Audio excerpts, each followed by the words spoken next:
life at all. How is it done? What's going on here? Why am I here?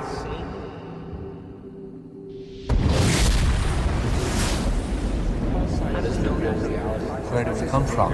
Look at quantum physics. An immense quantum mechanical iceberg of possibility. Quantum mechanics allows supreme mind. The brain is capable of millions of neural nets. Biochemical An emotional response.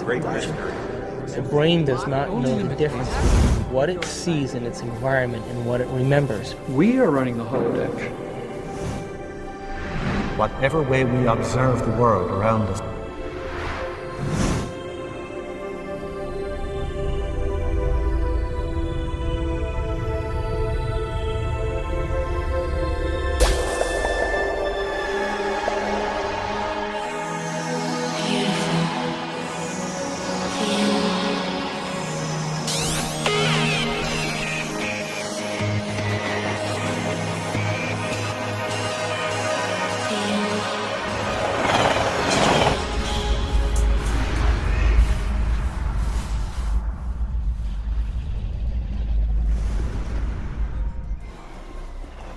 The rabbit hole and how deep and how far we want to go is really how much do you want to discover about your true nature?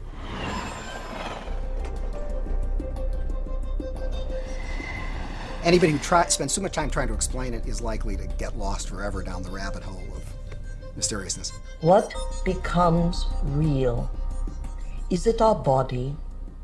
Is it our cumulative genetics? Is it how we look? Is it how we walk? Is it how much we weigh or don't weigh? What we're going to do with that knowledge and how we're going to speculate and examine possibilities and potentials to ask the big questions. What if? What would it be like? How would it be? The moment we ask those questions, it forces the brain to begin to fire in new sequences and new patterns. It breaks the routine. I was basically trying to find the answers to what I've often called those four great questions that everybody faces, whether they realize it or not, even the agnostics and the atheists, as well as the believers and the pious. And that is, who are we? Where do we come from? What should we do? And where are we going? And if you don't answer those four great questions, obviously your life is pretty meaningless. And many people just stuff those questions down, and they want the answers made for them, or they want somebody like Jesus or Krishna or Buddha or somebody else to do it for them. It can't be done. It's like wanting someone to be born for you, or to die for you, or to eat your lunch for you. These things are inescapably personal. What is truth? What is lasting truth? What is really important to you? Questions about whether the world really looks anything like we take it to look, or whether this is just something that's radically altered by being filtered through our perspective, so on and so forth. These are questions which I take it everybody has a natural curiosity about. These are questions, these are the sorts of questions that, thinking about them is what makes life interesting. Physics of mind, physics of thought. What is a thought? What's it made of? Is it made of anything? Does it have its own independent reality? So these are the kind of things that we have to ask about. These are some of the questions that quantum physicists and so forth are looking at, and some of the questions that researchers of consciousness studies are looking at to try to uncover and unravel what is human consciousness and how we make sense of it. Why are we here? Well, that is the ultimate question, isn't it? By we, I assume you mean consciousness, conscious beings. That's we.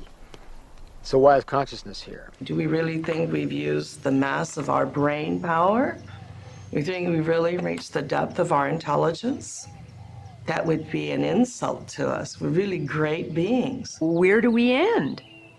Where do we end and the rest of the world begin? How come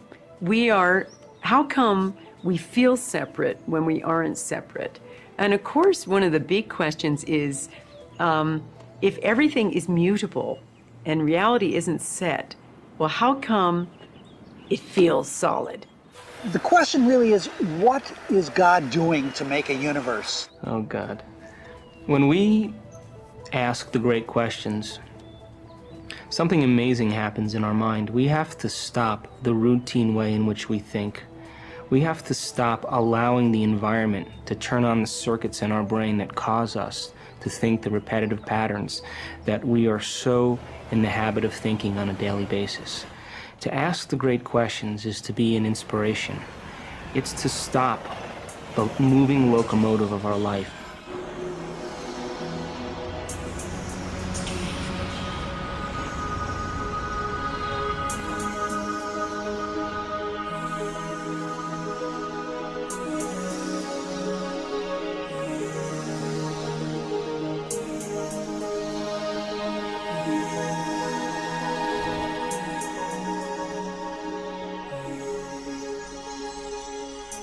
Are all realities existing simultaneously?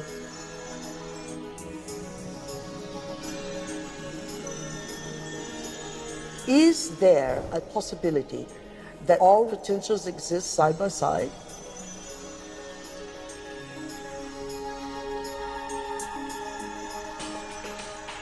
Have you ever seen yourself through the eyes of someone else that you have become?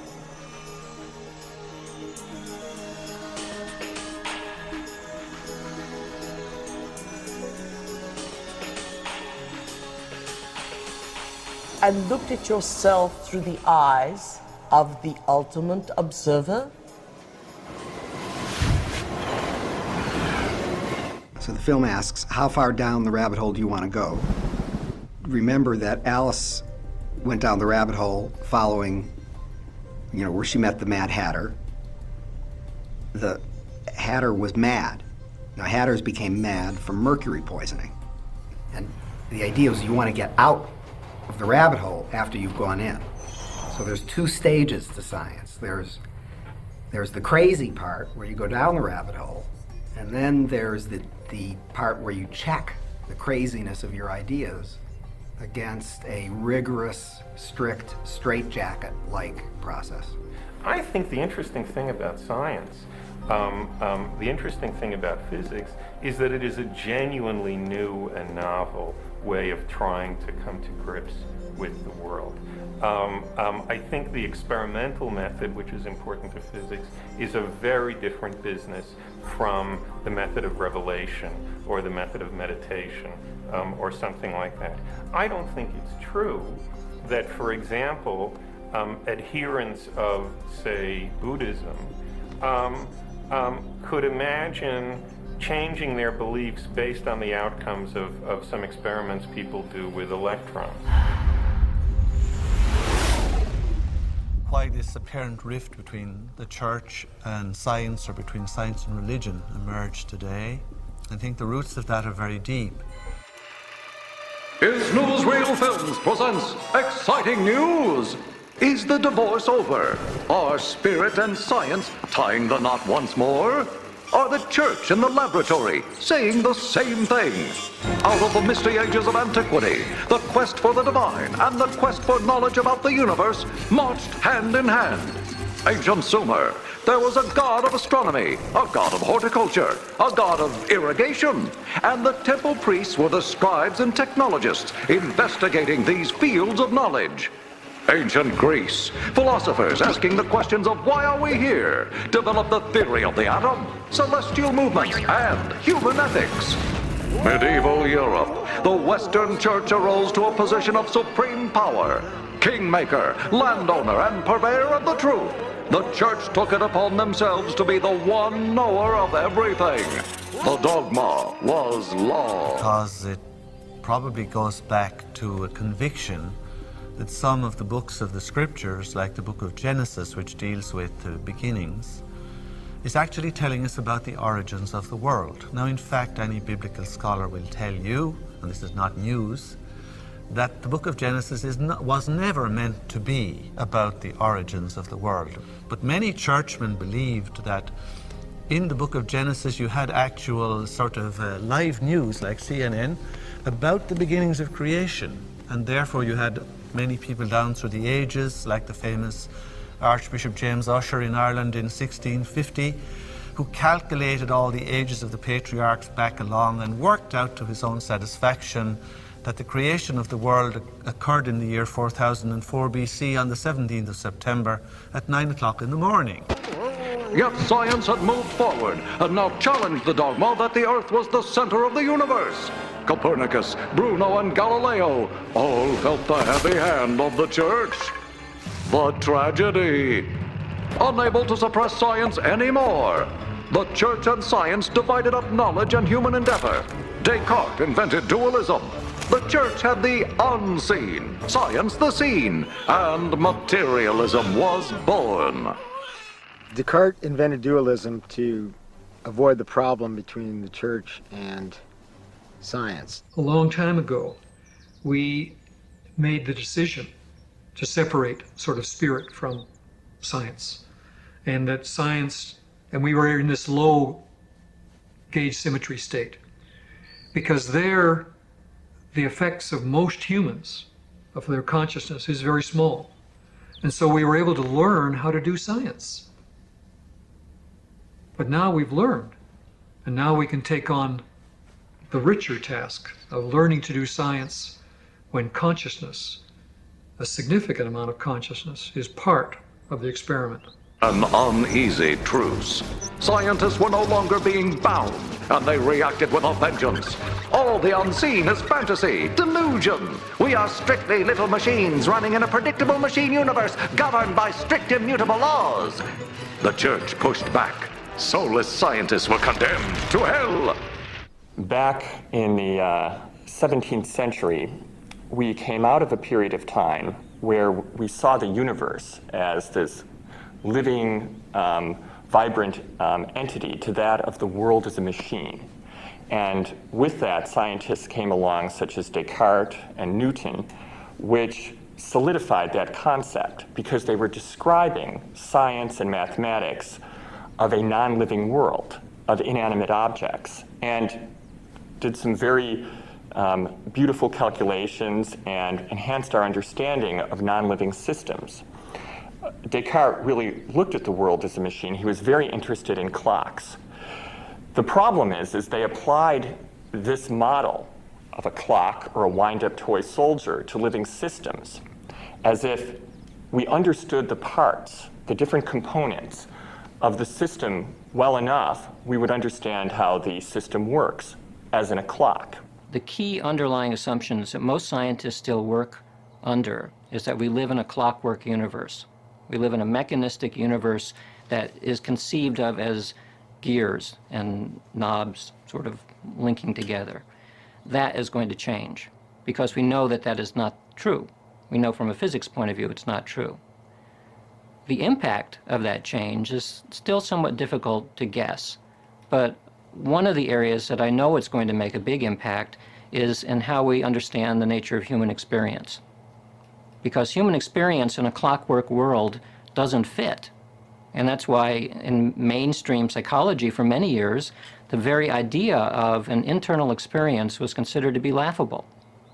There was no internal experience. It was explained away, and the reason it was explained away is because of this idea of living in a clockwork world. Darwin countered. The Creator is nothing, nowhere. We are random mutations, simply a carrier of TNA's relentless quest for more in a meaningless universe. And meanwhile, both science and religion were hitting the wall. If everything was mechanistic and God was the holy creator, then what were we humans supposed to do? Science dug ever deeper into a dead universe and stumbled upon and unlocked a mystery. In the material way of thinking, what happens is that we always shortchange ourselves because we cannot understand love, justice, or even meaning. So we think that the world is meaningless. Love and justice are figments of our imagination, which has no meaning in the first place. It seems that on the one hand, say, physics is going to be urging that we look at people as if they were mechanical devices, and other kinds of discourses we have about love, about literature, about art, something like that, are going to be asking us to look at people in a very different way than that. And I'm interested at the points at which those two bang into each other. I'm interested in the points at which those two points of view that one can take on the world come into conflict with one another, come into collision with one another. And I'm interested in studying those collisions. In tiny corners of space and time, scientists found unfathomable energy and mind-numbing mysteries. Mysteries that suggest we are all connected, that the physical universe is essentially non-physical. Time and space are just constructs of this non-materialness. I think that by looking at where this intersection between science and religion is going to be our best way of really being able to address those issues and to go ahead and do science appropriately and morally and respectfully, but also preserve who we are as human beings, because while science can do a lot of things for us, it still doesn't necessarily change who we are as human beings, which probably is the ultimate reason why we have our problems. Bringing mind and matter back together again is not so easy to do. The problem is we've been trained so well in science to work with the idea that mind is outside of science that we don't have any way of testing to find mind in science. I understand the objection from physicists who say that trying to link the spookiness of quantum mechanics to the slipperiness of psychic phenomena is illegitimate. And my response is that I understand the objection. One is mathematically precise and able to be replicated easily in the laboratory, and the other one is very slippery and is full of psychological complexities and all kinds of stuff, including a history of charlatanism and imbeciles and all kinds of stuff. I mean, it's clear that that's there. So, of course, you'd want to stiff-arm the competition. On the other hand, when you look clearly at what is the fundamental thing that both of these realms say, they're talking about a form of interconnectedness. And today, renegade scientists are meeting with religious leaders. Conferences pushing forward a meeting of science and spirit are springing up as the 20th century blew open the doors of a mechanistic view. Will the 21st century blow down the iron wall between the church and laboratory? This is your Is Newsreel reporter, signing off. I think that there must be a scientific explanation for spirituality. I don't think there's been a good one until recently. To me, the only one that makes sense is that proto-consciousness, Platonic values, goodness, truth, exist at this fundamental level of space-time geometry, which can influence our actions if we're open to them, and interconnects us to all other beings, to the universe at large.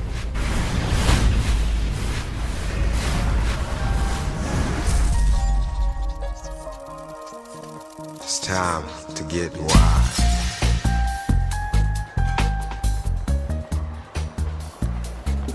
Science creates the stories that we live by. And science has told us a very bleak story. It's told us that we're some sort of genetic mistake, that we have genes that use us basically to move on to the next generation, and that we randomly mutate. It's said that we are outside of our universe, that we're alone, that we're separate, and that we're this sort of lonely mistake on a lonely planet in a lonely universe. And that informs our view of the world. It informs our view of ourselves. And we're now realizing that this view of separateness, is one of the most destructive things.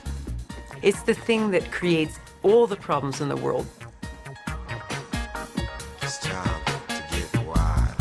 And we're now realizing that that paradigm is wrong, that we aren't separate, we are all one. We're all together. At the very nethermost element of our being, we are connected. And so we're trying to understand and absorb what are the implications of that.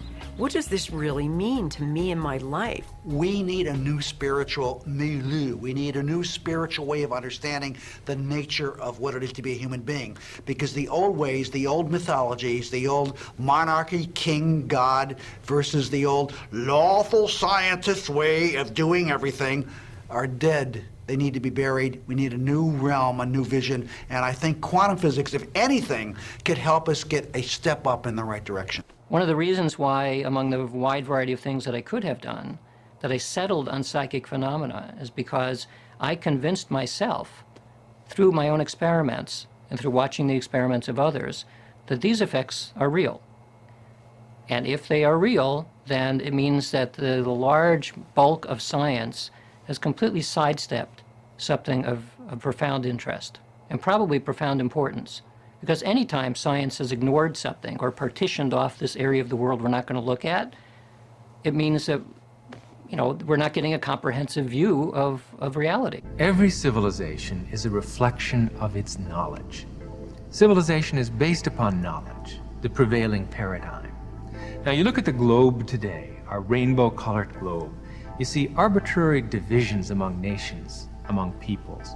These are completely random, completely arbitrary, based upon who owned what at what period of time in history. But if somebody in the future looks back upon our globe of today, they're going to say this is a fragmented world based upon a fragmented worldview. There was a quite noticeable shift in the thrust of the teachings of Jesus from, say, the teachings of the Old Testament. For instance, he said, it was said to the men of old, quoting Moses, an eye for an eye and a tooth for a tooth. But I say to you, forgive your enemies. And he always stressed how important the thought was. In the new paradigm, it would be certainly a lot different than it is now. I'm just thinking of how any garbage that comes into anyone's mind, any garbage is strewn out onto the airwaves. You know, children grew up hearing garbage, playing garbage, and every time to take an extreme view, every time a little man kills another little man in a computer game, I mean, something is changed in the brain of that kid. Anytime a worldview changes, it will affect behavior, affects society, affects economy. Everything reflects the sense of what the worldview is. So if we imagine the worldview as a giant machine that's there to be exploited, then that's the way we'll do. That's what'll happen. That's the way we'll operate. That's why business goes crazy sometimes, because the nature of the game is get as much as you can. If that changes, I mean, probably the closest parallel I can think of is the ecology movement. Before an ecology movement, the notion of sustainability, of rare resources, of paying attention to the world as an organism was laughable. And we still see the effects worldwide when people don't pay attention to the fact that we're living in a closed space. There's a limited amount of stuff to use. That makes a big difference. So how will it make a difference if people imagine that the ecology extends into the mind? Well, there might be a kind of a closed space there too. You start making it dirty and putting in a bunch of bad stuff in there, you're going to end up with a bad mind environment. I believe that children are our canaries, and they are like the canaries in the mines that were keeling over to warn the miners that they better get out. I mean, I think some of the things we're seeing with the children today is a sign that the culture is in the wrong paradigm and not appreciating the power of thought. It may very well be that what's going on inside of you, in your brain, in your nervous system, in your nature of observation, how memory works, how mind works, it may very well be that what is happening there is some kind of observer-matter interrelationship which is indeed making things real for you, affecting how you perceive reality. It's not changing the reality out there. You're not changing big chairs and big trucks and bulldozers and rockets taking off. You're not changing those, no. But you're changing how you perceive things and maybe how you think about the things, how you feel about things, how you sense the world. The infinite information that the brain is processing every single second tells us that there's more to the world than we're perceiving. However, every single time we're immersed in an experience with our senses, seeing, smelling, tasting, feeling, as we're immersed centrally in our reality.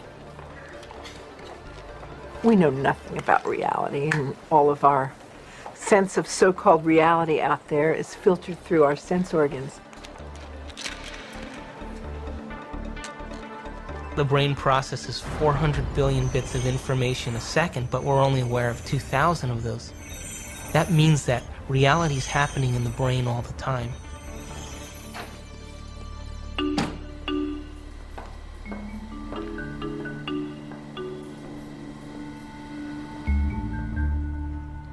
You should try it.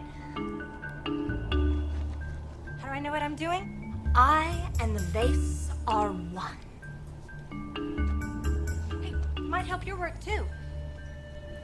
I lift through my eyes.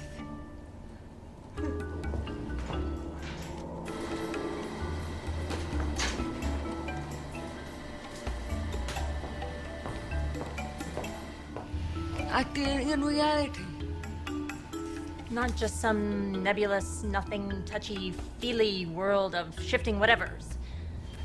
If it's real, I want to see it. Reality, what a concept. What is reality, and is it ever knowable? The easy answer to the question as to whether reality itself is illusory and it's really all fuzzy and it's all just probabilities, the easy answer to that would be yes. So, if I were hurrying off to a meeting instead of being interviewed and somebody came up to me, pestered me on the street and asked that question, and I'd say, yes, that's basically right. But it's more complicated than that, because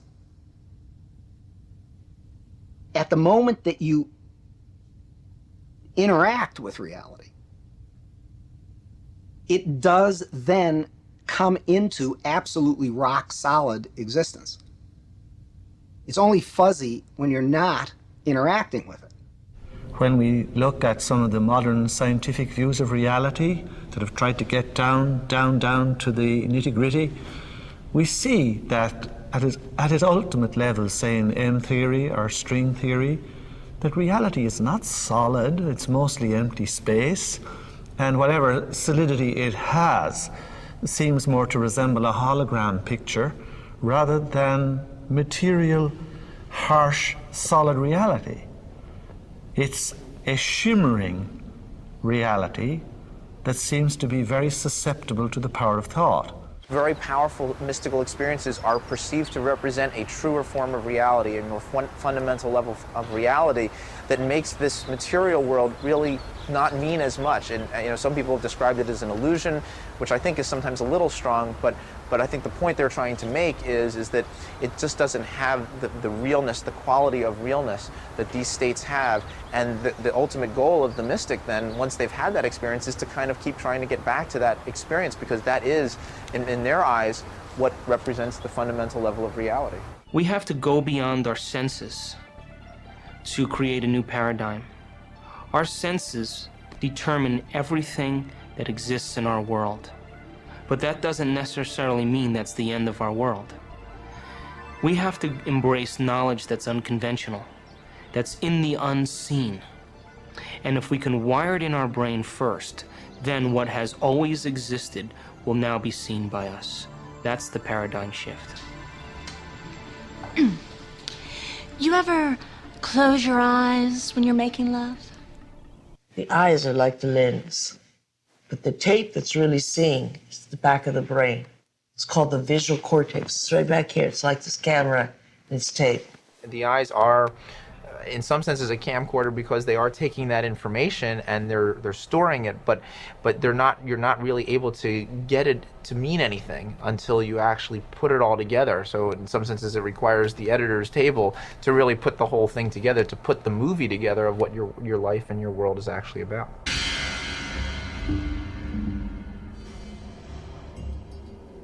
The only movie that's playing in the brain is what we have the ability to see. So is it possible our eyes, our cameras see more than what our brain has the ability to consciously project? Well, the way our brain is wired up, we only see what we believe is possible. We match patterns that already exist within ourselves through conditioning. So a wonderful story that I believe is true is that when the Indians, the Native American Indians on the Caribbean islands saw Columbus's ships approaching, they couldn't see them at all because it was so unlike anything they had ever seen before. They couldn't see it. If I get out of bed in the morning, okay, and I suddenly decide to take very seriously the claim, which is surely a true claim, that I don't know for sure if my eyes are working correctly, okay? So that for all I know, even though it looks like there's a stable floor by the side of my bed, there might be a cliff or something like that, okay? If I am unable to order those possibilities in terms of probabilities that I assign to them, then I'm not going to get out of bed. It seems to me I'm paralyzed in the most literal sense of the word, okay? I'm going to have no idea how to literally take the next step. It's definitely the case that we know that my eyes might in principle be deceiving me at any moment. We've had experience of people before subject to hallucinations, and even if we didn't, we don't know how to prove as a fundamental matter that our eyes never deceive us. That's absolutely right. But when we make the decision to get out of bed in the morning, we are assigning probabilities to the various hypotheses compatible with my seeing a floor by the bed. One hypothesis is there really is a floor there, and that's why I'm seeing it. Another hypothesis is my seeing the floor is a hallucination, and there's a cliff there. By getting out of bed in the morning, you endorse one of those hypotheses as more likely than another. When Columbus's armada landed in the Caribbean, none of the natives were able to see the ships, even though they existed on the horizon. The reason that they never saw the ships was because they had no knowledge in their brains or no experience that clipper ships existed. So the shaman starts to notice that there's ripples out in the ocean, but he sees no ship, but he starts to wonder what's causing the effect. So every day he goes out and looks and looks and looks, and after a period of time, he's able to see the ships. And once he sees the ships, he tells everybody else that ships exist out there because everybody trusted and believed in him. They saw them also.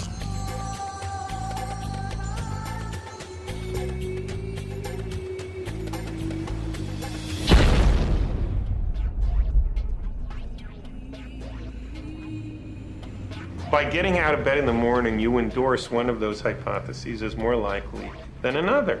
That's the way we're used to proceeding in our ordinary lives. Why are you doing that? You have all kinds of memories. We always perceive something after reflection in the mirror of memory. If I were to use a little bit of poetic license and say, well, what would happen if we could actually tap into the different parts of the processing steps of the visual, of how we actually develop vision? The information, of course, first strikes our eyes and strikes the retina, but that information that creates certain nerve signals that then connect back to the primary parts of the brain where the images really begin to form. In the very basic, the primary visual cortex, as it's called, what we would see is something a little bit like this, where we're basically just talking about lines, shapes, colors. There's nothing really there that we can actually identify or see or even talk about, and we're certainly not conscious of this level of activity. So this is really just the raw data upon which is coming into the world, but we can't make any sense of that. So in that regard, vision itself doesn't really occur in the eyes. It doesn't even occur necessarily in the primary visual area. But if we start to go up in terms of the processing, when we get to a secondary level of processing, we're beginning to coalesce forms and shapes. We may be somewhat conscious of this state, which is maybe associated with something called blind sight, where people don't have that highest level of processing where we see the vivid world, because consciously they say, I can't see.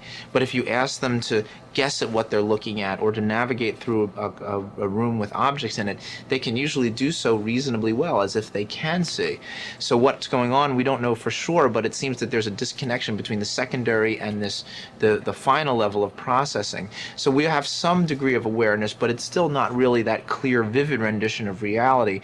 And that doesn't happen until we get up to the final stages of our processing, which is in what's called the visual association area. And when we see that, this is where we would see this very vivid picture of what the world is about. We see all the colors, we see everything as if we can perceive it to be very real.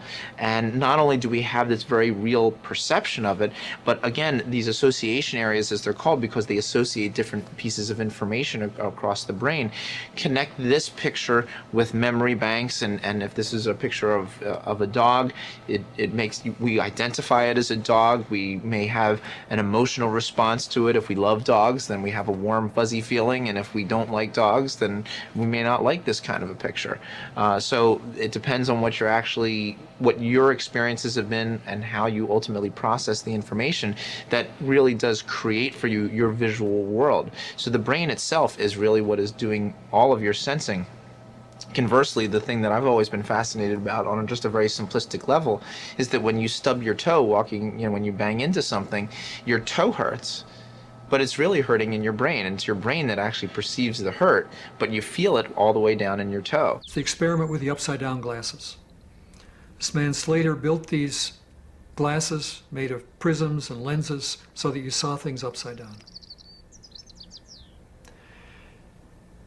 And he had a group of people wear these glasses, and he asked them to sustain wearing them. It was very uncomfortable for them because they saw people sort of walking upside down. But if they kept the glasses on, then after 2 to 3 weeks, depending upon the individual, then with the glasses on, flip, they saw everything right side up. And if they took the glasses off at that point, flip, they'd see things upside down. So what happens, the way I interpret that, is that the mindset was so strong that people walk right side up, that with the glasses on, that mindset created a force to cause the neural dendrites to grow in such a way as to create an inversion mirror in the brain. And then once that hardwired structure was built, and you take the glasses off, now it has to dissolve that structure in order to see things the way you expect to see them. That's called neural learning now. We do it all the time. And I think that's the way it goes. The dilemma is people don't manifest a lot of these things because their mindset, the mindset of our world, says that we can't do those things. Those things aren't real.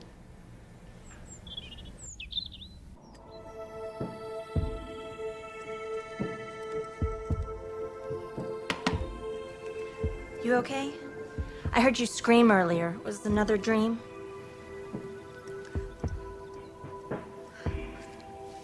You were an Indian, watching Columbus's ship materialize out of thin air. Wow. And this medicine man kept hitting you. Cool. Hey, maybe it was a past life, or a parallel reality, or a future life. Got weird. Or maybe that dream was trying to tell you the truth. I guess it just depends on what you think is real. Maybe you should try different anxiety pills. My pills are fine, okay? Thank you. Oh. I have to go get dressed. I hope you feel better, Amanda.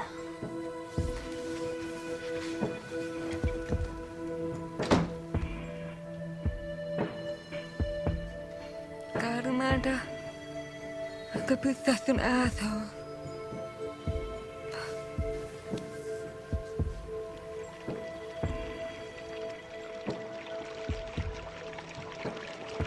People ask me, why does quantum mechanics matter, given that it's little tiny stuff and who cares? There are 3 possible answers. From a practical point of view, it doesn't make any difference at all. I mean, you still have to go to work and drive your car and do all the rest of it. From a second point of view, it actually infiltrates everything in the world, especially the world of electronics. When you go to the supermarket and you do the scanning at the checkout, that's a quantum mechanical effect. But I think the important part is the third one, which is essentially a philosophical issue. Why are philosophers so passionate about deconstructing the assumptions of the world? I finally got it. I got it as a result of looking at quantum mechanics and comparing it to classical mechanics. they present two very different ways of thinking about the way that the world works and about what we are. So from a classical perspective, we are machines. And in machines, there's no room for a conscious experience. It doesn't matter if a machine dies, you can kill a machine, you can throw it in a dump, it doesn't matter. If that is the way that the world is, then people will behave in that way. But there's another way of thinking about the world which is suggested, it's pointed to by quantum mechanics, which suggested that the world is not this clockwork thing, but it's more like an organism. It's a highly interconnected organismic thing of some type, which extends through space and time. In that kind of environment, what I think and the way that I behave has a much greater impact, not only on myself, but on the rest of the world, than it would if it was a classical world. So from a very basic point of view having to do with morals and ethics, what I think affects the world. That's, I mean, in a sense, that's really the key for why a worldview change is important. Let's talk about the subatomic world, and then we'll talk about what it's telling us about reality. The first thing I want to tell you about the subatomic world is it's totally a fantasy created by mad physicists trying to figure out what the heck is going on when they do these little experiments. By little experiments, I mean big energy in little spaces and little pieces of time. It gets pretty nutty at that realm of things, and so subatomic physics was invented to try to figure that all out. We need a new science down there. It's called quantum physics, and it is subject to a whole range of debatable hypotheses, thoughts, feelings, intuitions as to what the heck is really going on. So on the one hand, you had a theory which from the conceptual standpoint was profoundly puzzling, and on the other hand, from the practical standpoint, was vastly more successful than anything we had ever seen before. This is the kind of situation that produces the tension that all of the investigations of foundations of quantum mechanics are feeding off of since then. Because on the one hand, this is an acutely paradoxical, puzzling, conceptually confusing theory. On the other hand, we have no option along the lines of throwing it out or neglecting it, because it is the most powerful, proven tool for predicting the behaviors of physical systems that we have ever had in our hands. The universe is very strange. There seem to be two sets of laws that govern the universe. In our everyday classical world, meaning at roughly our size and time scales, things are described by Newton's laws of motion, set down hundreds and hundreds of years ago. And they work very well for billiard balls and cannonballs and gravity. However, when we get down to a small scale, when we get down to, say, the level of atoms, a different set of laws take over. These are the quantum laws, quantum theory, quantum mechanics. And at that level, particles may be in multiple places at the same time. They may behave as waves smeared out spatially and temporally. They may be interconnected over great distances.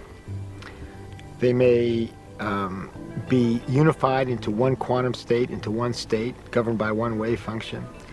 And the borderline, the threshold, this curtain between the quantum world and the classical world is really mysterious. It's called sometimes the collapse of the wave function, because at the quantum world, everything is in superposition of multiple possibilities, and in the classical world, these multiple possibilities seem to collapse to particular definite choices. So everything is in one particular place.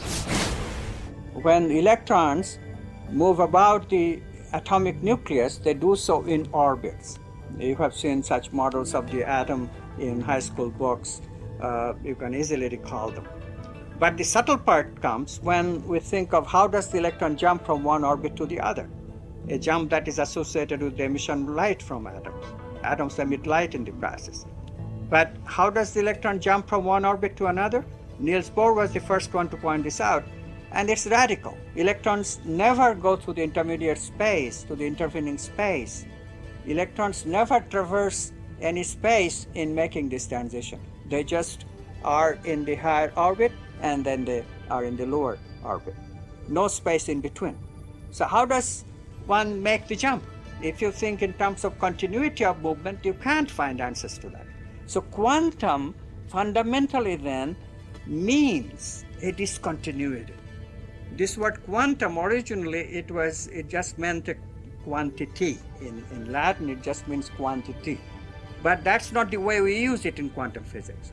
From the beginning, we used the word quantum in quantum physics to signify discreteness, and now signify a quantum leap, a discontinuous movement. Quantum mechanics guarantees that the deeper you go, the more energetic nature becomes.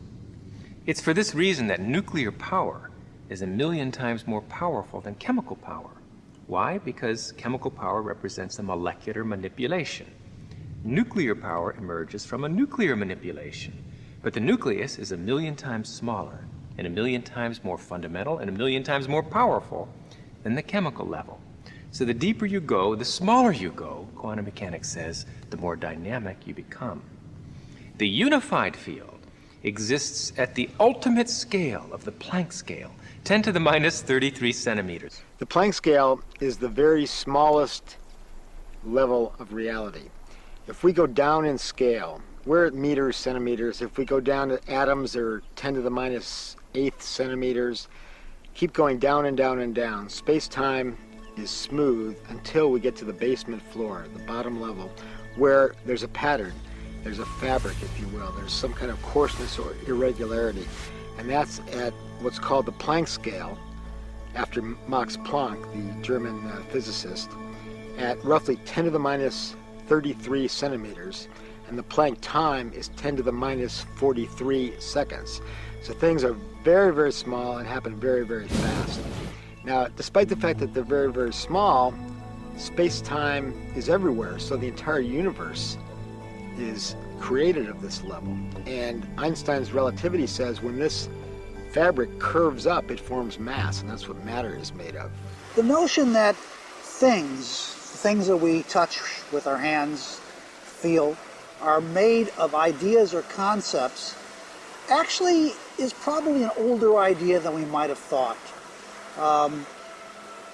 And it's a difficult idea to really grasp or get a hold of. But let me try to explain it this way. When we began to look at small corners of space and little pieces of time, we began to see that the objects that we discovered in these regions of space and time weren't just persistently existing. They were kind of popping like bubbles in bubble wrap. Pop, pop, pop, pop, pop, pop, pop, on and off, on and off.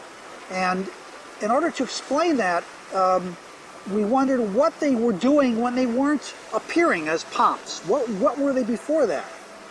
Then we did more refined experiments, and we found that we could take objects and let them interact and fly apart, and then measure something about one of the objects, and we'd find that the other object would also change at the same time that the first object was even looked at.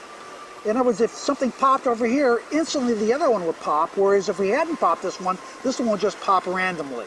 So how could pop 1 be connected to pop 2 when they weren't separated? So this gradually led into some notions that there was an invisible connection between everything. Physicists give this a name. They call it entanglement. Or we now speak of it in terms of a state or an invisible state. We call it a state vector or a quantum wave function because it seems wavy. It seems spread out over space and time rather than concentrically localized in one place at one time. However, this wave function isn't just a wave of matter like an ocean wave or a sound wave or any kind of wave of matter. It's a wave of possibility. It's a kind of thought wave. And because it is a wave of thought or possibility or not matter, it's invisible to us. But we can't explain what we do see as matter in these small corners of space and time unless we picture that these matter particles somehow come out from or emerge from these thought wave patterns which are invisible to us. Quantum mechanics is really the play and display of information, the play and display of potentiality, waves of information, waves of potential electron. And it's important, the word potential. This isn't the world of electrons, it's the world of potential electrons. But when you have to ask the question, waves of what, really? What is the field that is waving? Is it the ocean? No, it's a universal ocean, an ocean of pure potentiality.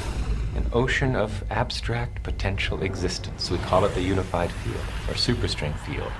And that's what we're made of.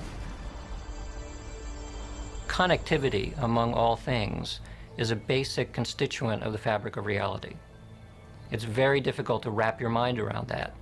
But Erwin Schrödinger said, he's one of the founders of quantum mechanics, that entanglement, which is this idea of this connectivity, is not just a property of quantum mechanics, it's the property. It's the property of quantum mechanics that makes it very, very strange. And it doesn't seem to fit in with our ordinary world, our ordinary experience, but in fact, it actually does.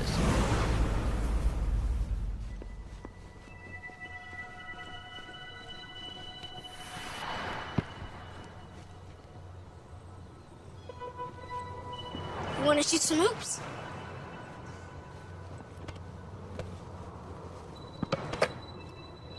No, you don't have to be like that. Come on and play. Look, he likes you. Don't you have time for a little one-on-one? How long has it been since you played? Come on, you got the ball. Take a shot. No, my lady, not from there. It's out of bounds. Gotta be on the court to be in play.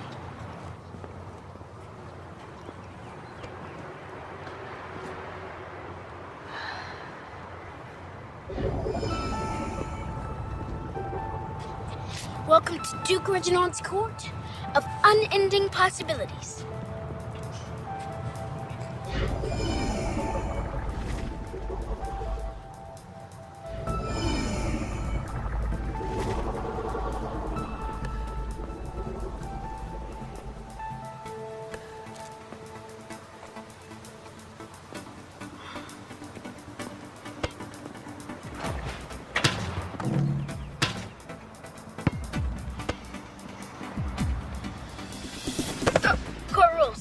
Gotta sink the last one. That hurt. It never touched you. Right. And it's not solid.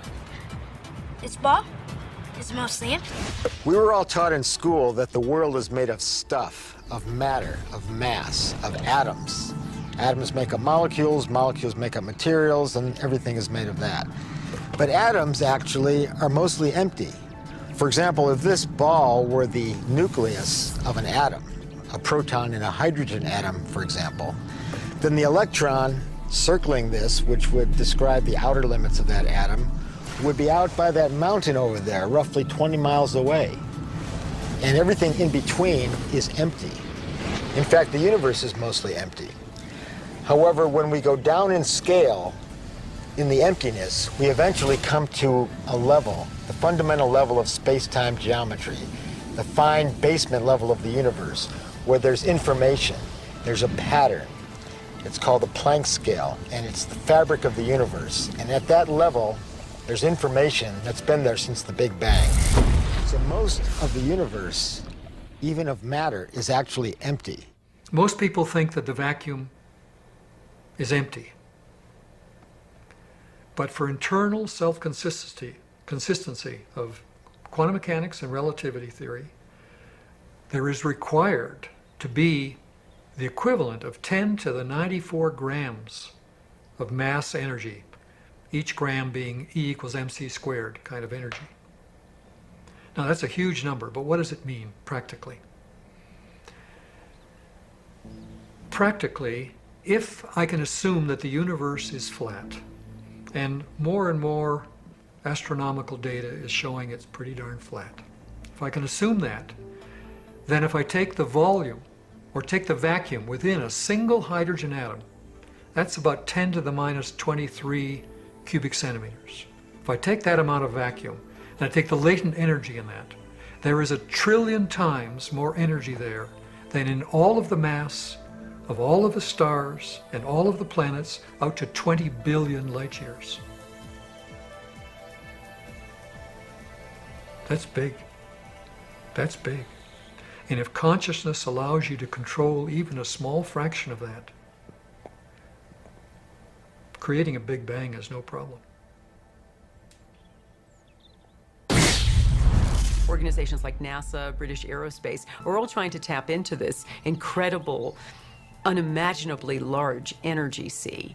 And they feel if they can tap this, we can travel to different galaxies. So they understand that in empty space, there is this unbelievable energy. When you begin to really grasp this, you begin to grasp the enormity of the energy that would be involved in going down this rabbit hole. What is available for us to use in the future to take us to the stars?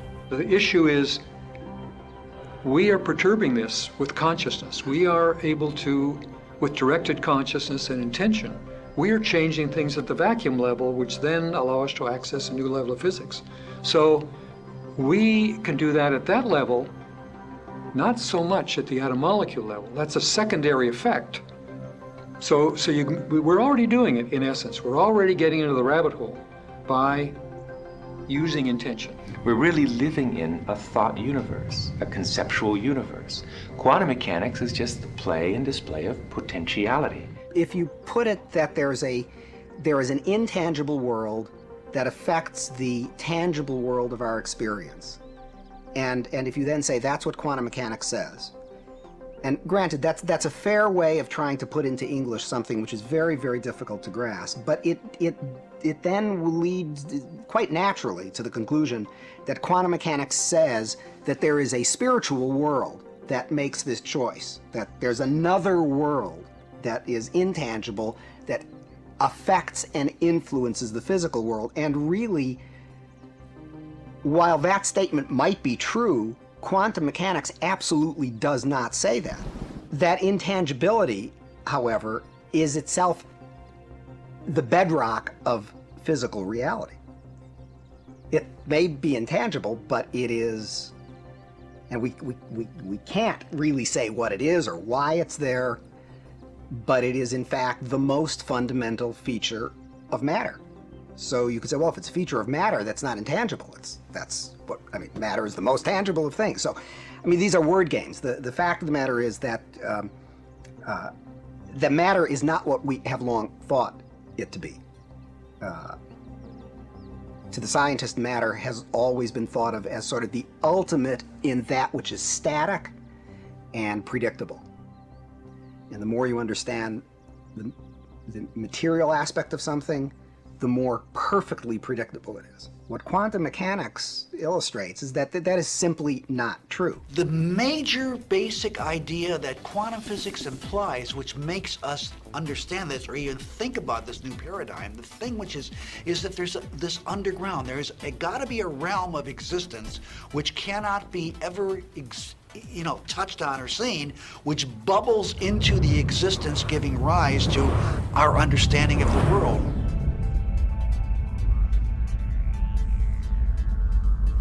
The tighter physics have tried to grasp onto physical reality, to understand what it's really made of. What are the core building blocks of life? At the basis of it all, life, the universe, slips through your fingers.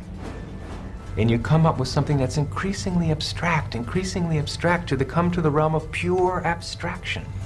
And that's what the unified field is. It's pure abstract potential, pure abstract being, pure abstract self-aware consciousness, which rises in waves of vibration to give rise to the particles, the people, everything we see in the vast universe.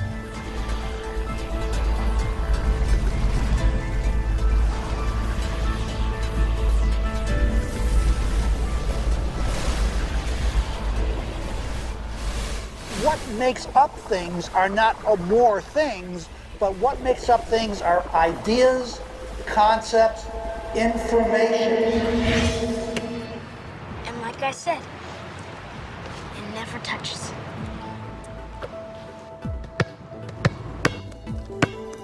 Another strange fact is that objects never really touch each other. When I dribble this ball, the atoms of the ball and the atoms of the ground never actually meet. So nobody touches nothing. Come on, put your stuff down. Nobody's gonna take it. Like I said, this is my court. It's no problem.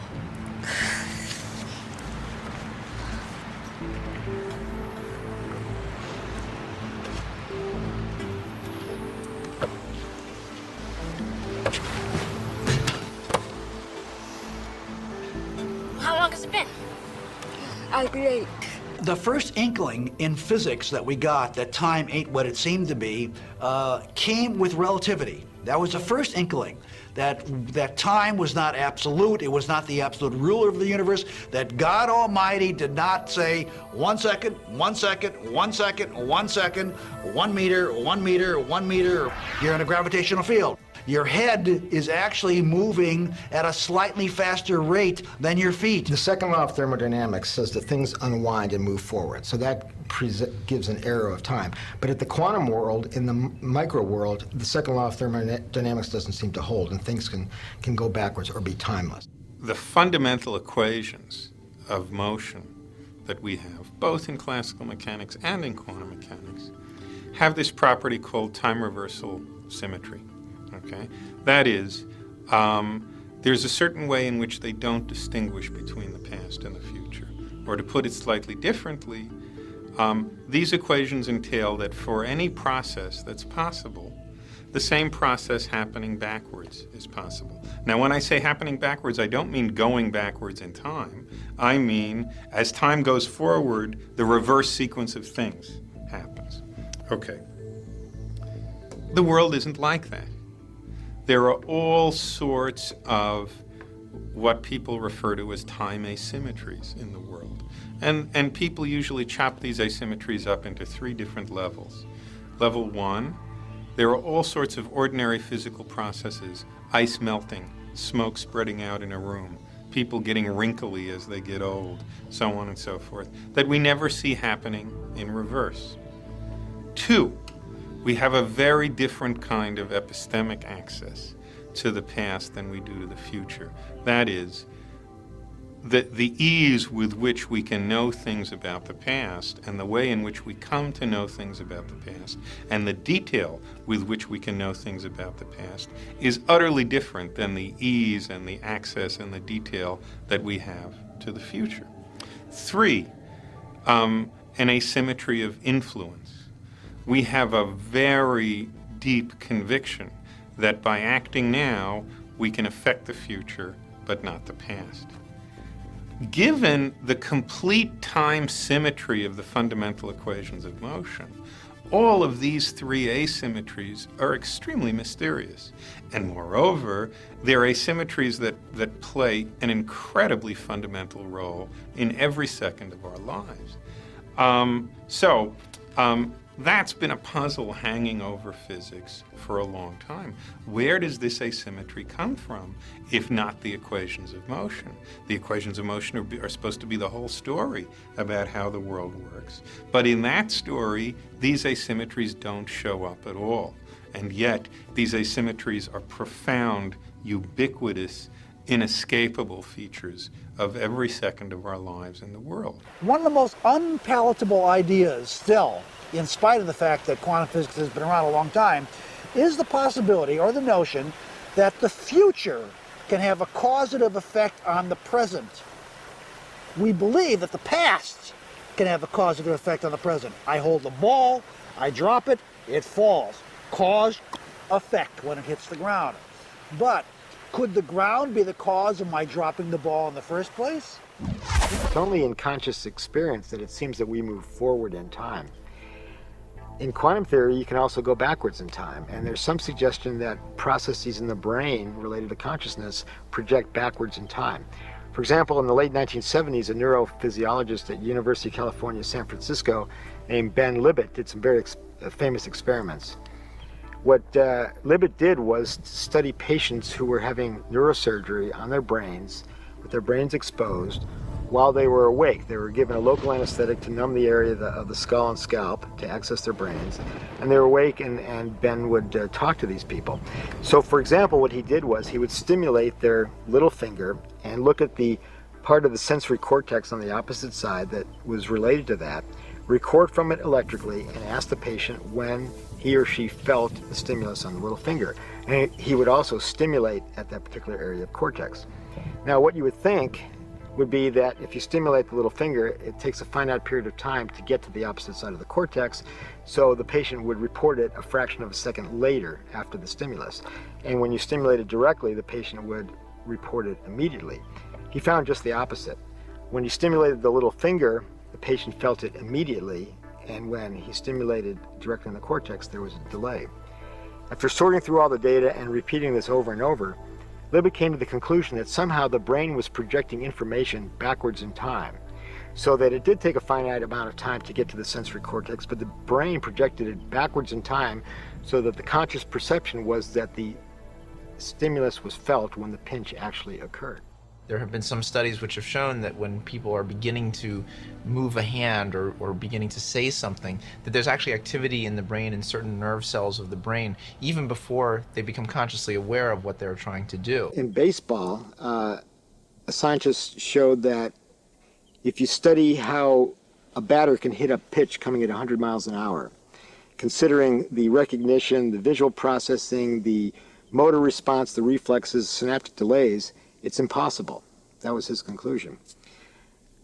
How could it be accomplished? Well, one possibility is that as the batter is standing there, the ball comes across the plate and the batter sees where the ball is and recognizes it and decides where to swing by the time the ball is already in the catcher's mitt.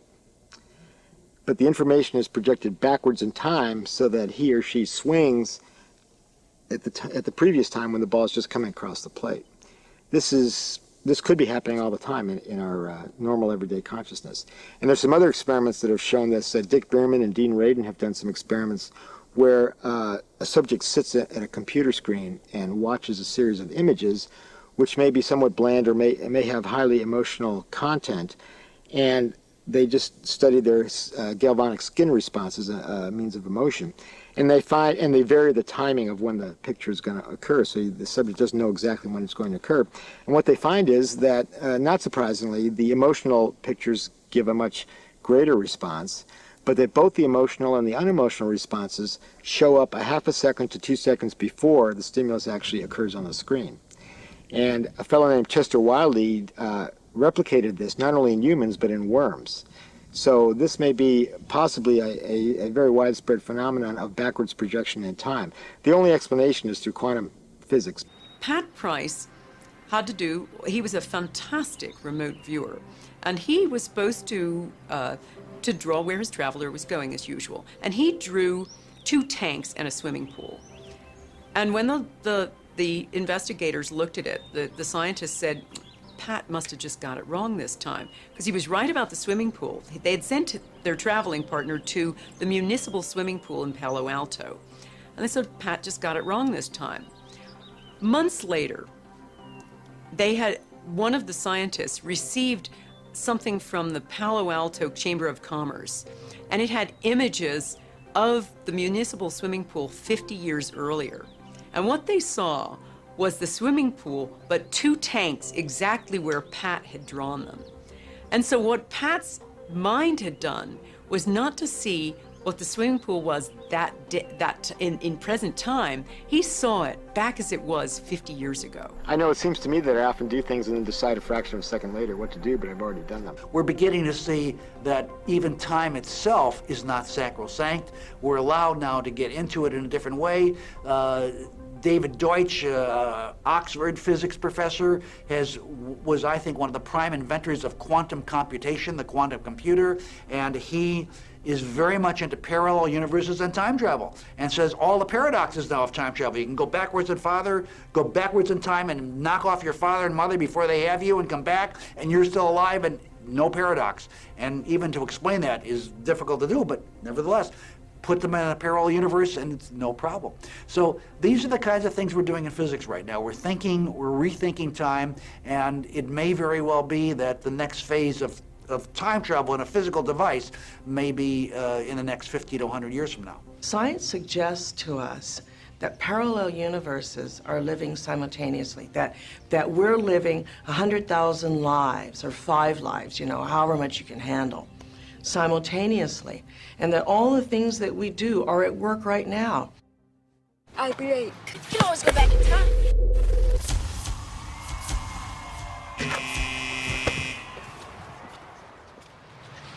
What's the matter?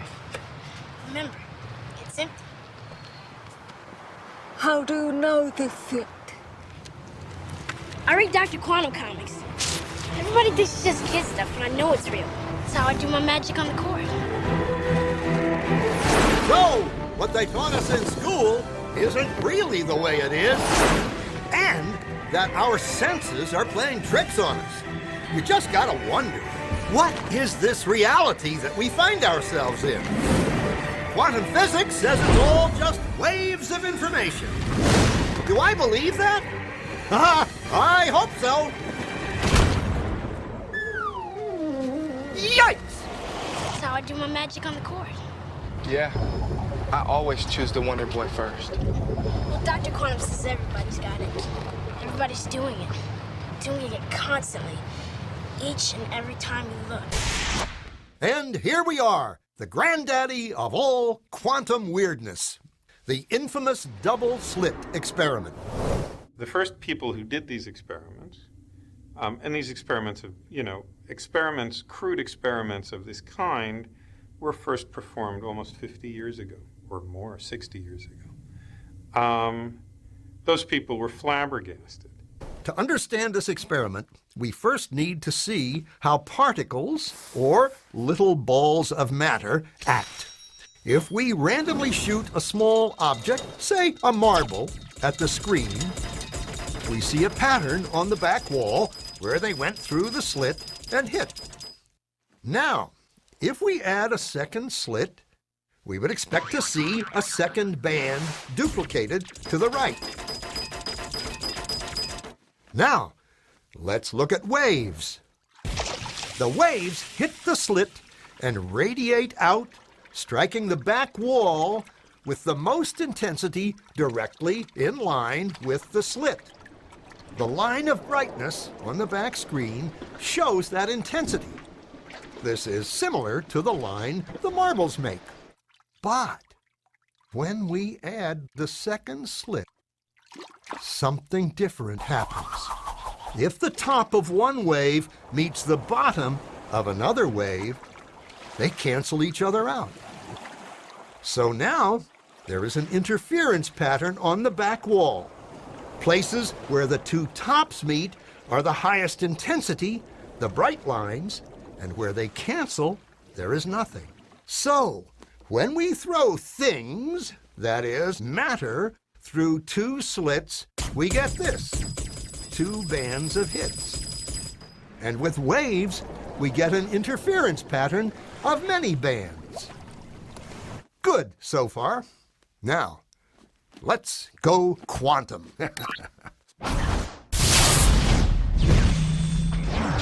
This is just to break down your prejudice that says a particle is a particle. Now you got to understand it's a particle and a wave.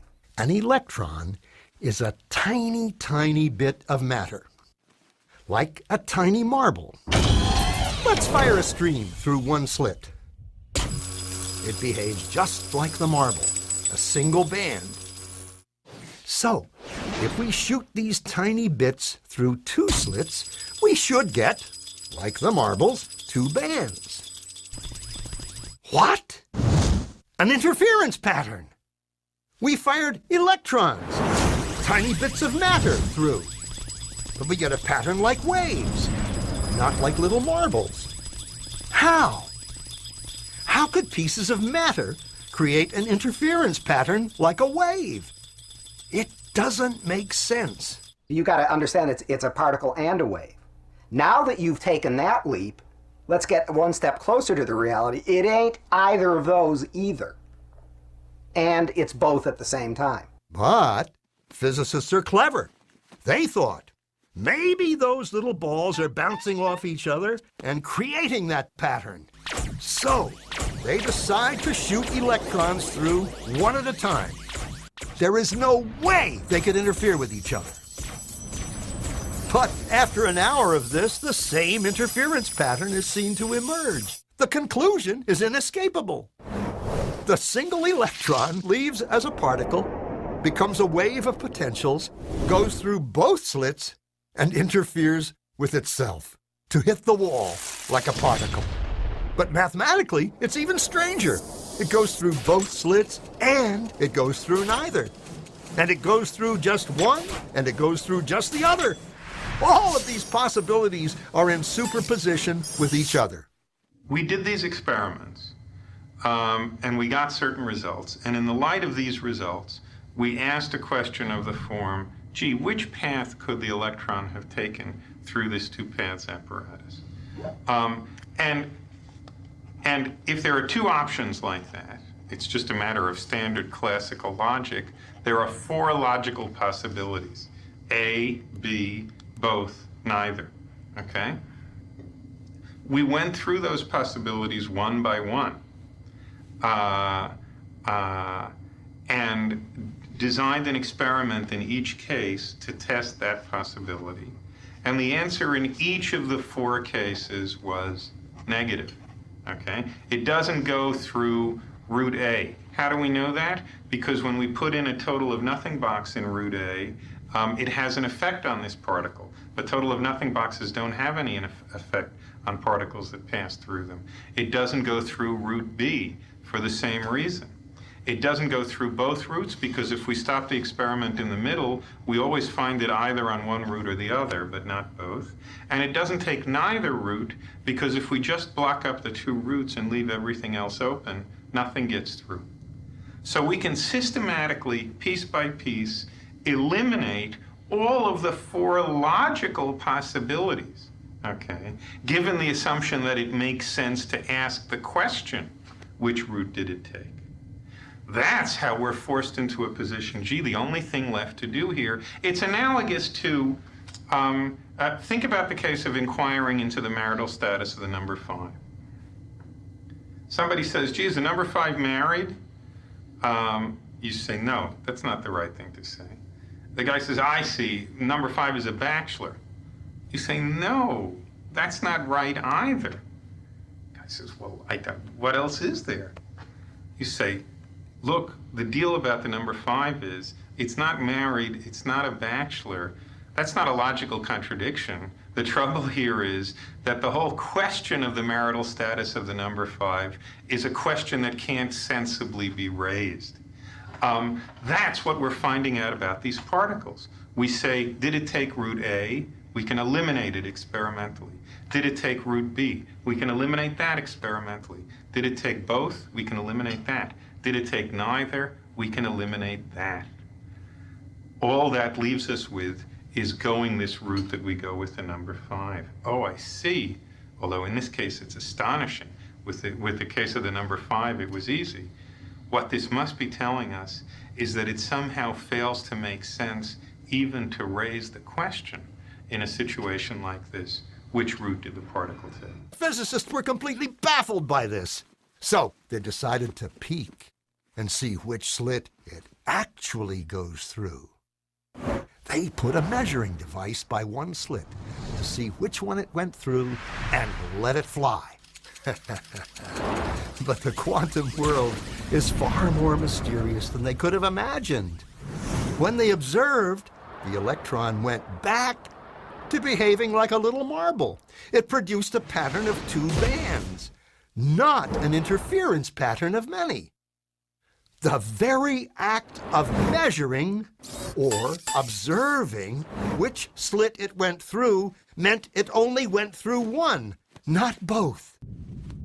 The electron decided to act differently, as though it was aware it was being watched. So the electron is very peculiar. The electron is very peculiar in the sense that when you are not looking, electron can be here, can be there, or can be over there in the corner of this room. It can be all over this room, so to speak. But whenever we look, this is the strange thing about these electrons. Whenever we look, we always find them to be in one particular Geiger counter, although we may have a room full of Geiger counters. We never hear the Geiger counter sticking all over the room. This is the fundamentally important stuff about the electrons. It was here that physicists stepped forever into the strange never-world of quantum events. What is matter? Marbles or waves? And waves of what? And what does an observer have to do with any of this? The observer collapsed the wave function simply by observing.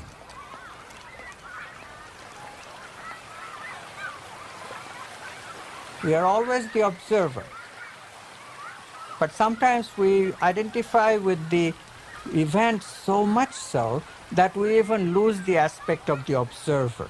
That's why the materialist gets totally lost and thinks that we could do without the observer. The physics data tells us that, that an object itself is really a simplification for what we call out there. One is particularly when we're looking at atomic and subatomic particles or atomic and subatomic matter in any form.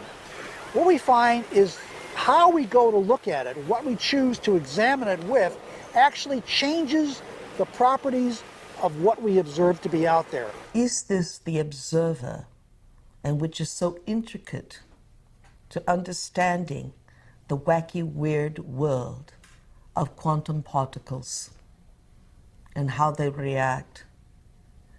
Is this, then, the observer?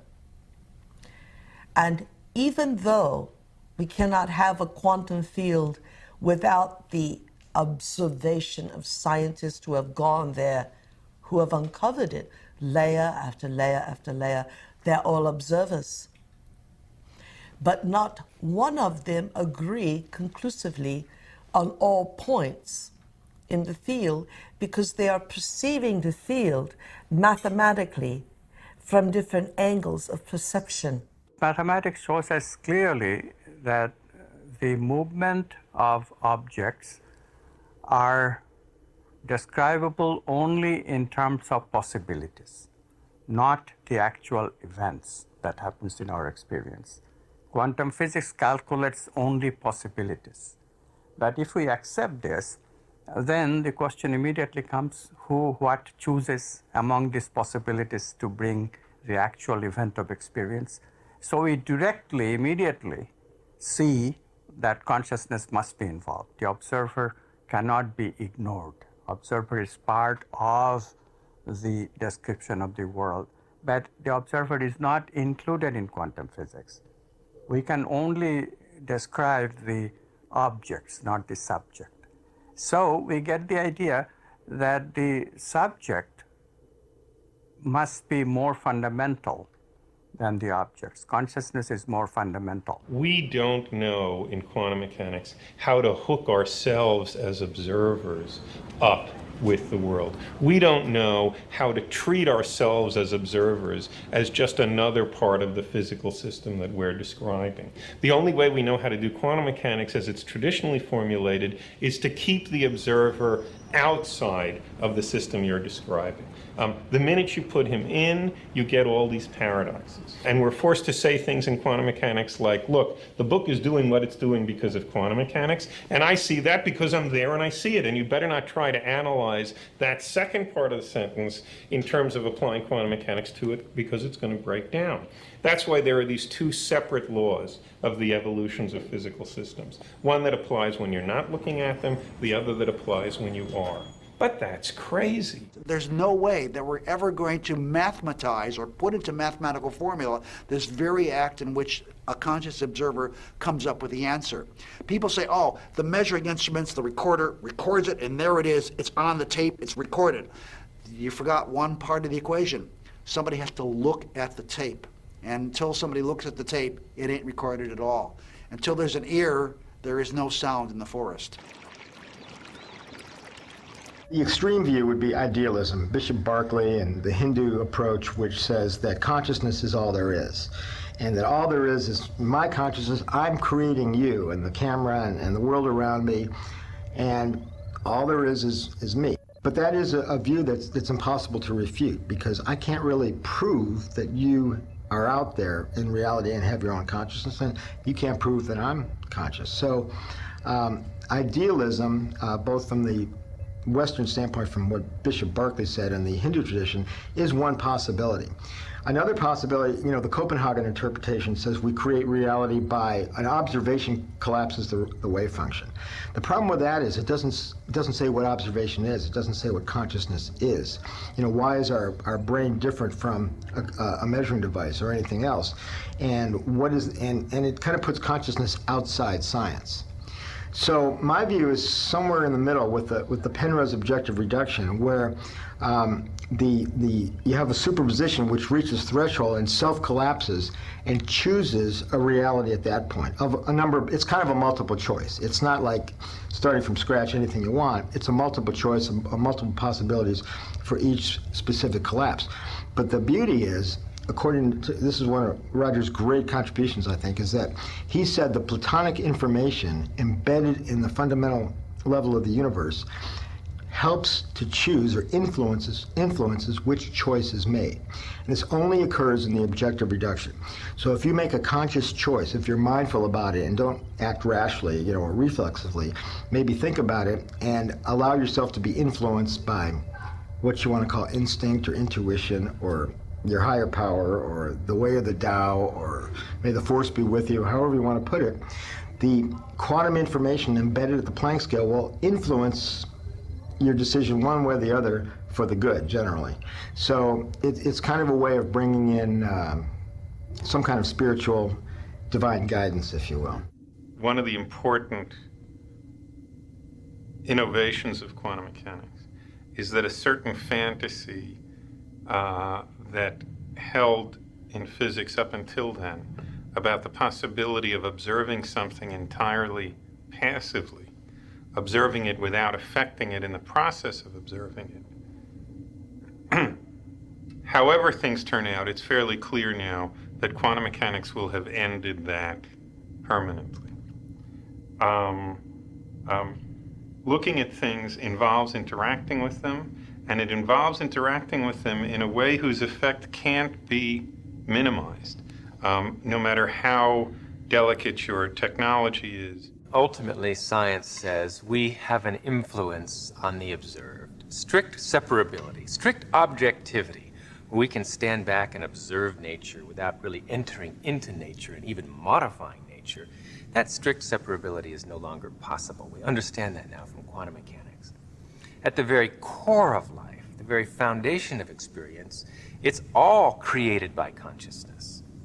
The very earliest experience, the beginning of the universe, you could say, is when pure consciousness, the unified field, seeing itself, creates within its essentially unified nature the threefold structure of observer, observed, and process of observation.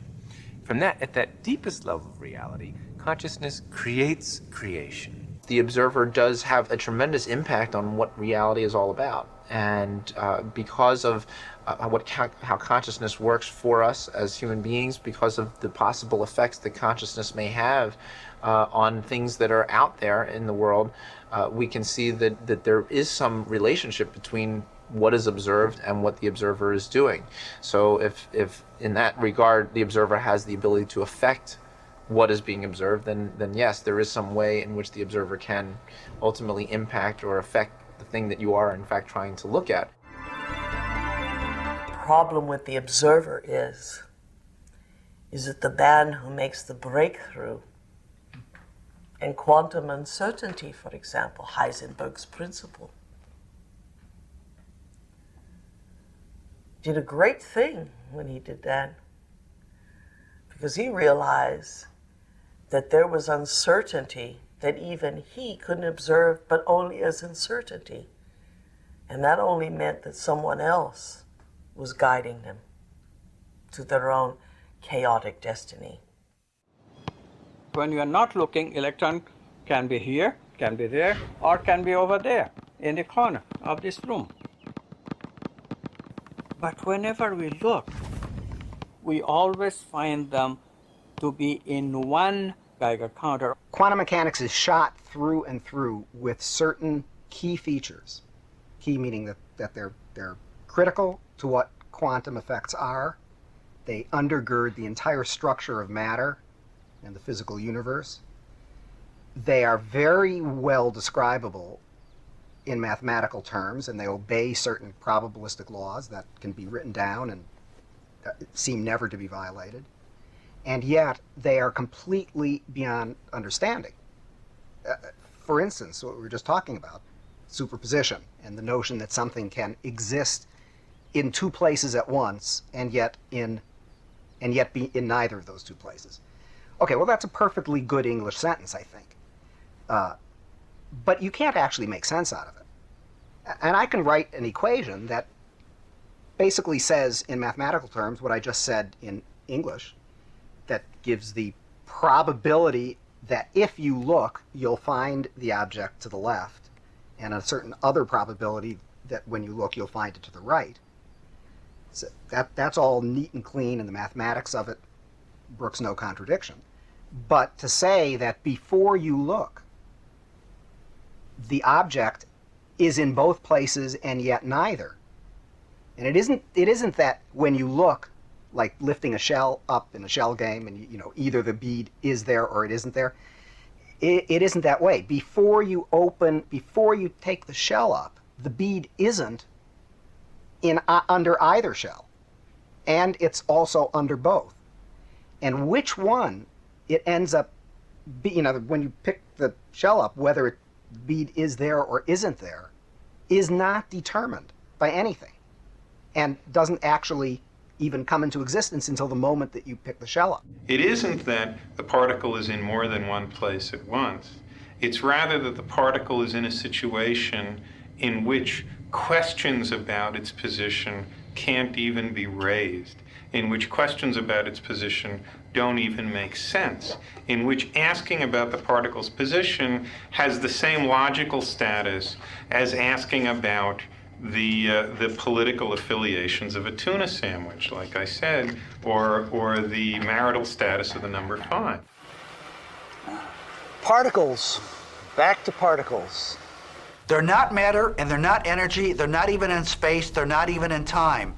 They are patterns which we perceive as a way of understanding what's going on in this realm, this gooey realm that we can't get our hands into. It's our way of understanding. It allows us to make predictions, that gives us a handle on what's going on, but it ain't the whole story by any means. Answer number 2.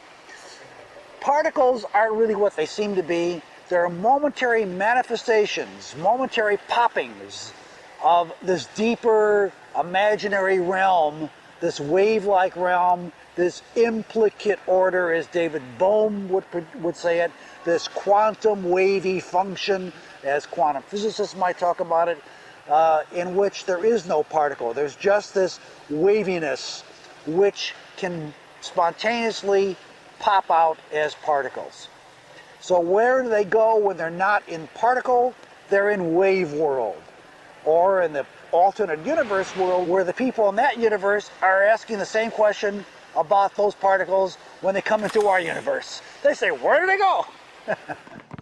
The best way I can describe it is, when you ain't looking, it's like a wave. When you are looking, it's like a particle. Answer number 3, they went into the rabbit hole. Superheroes use superposition, with the world being potential strips of reality, until we choose. Heroes choose what they want, being in many places at once, experiencing many possibilities all at once, and then collapsing on the one.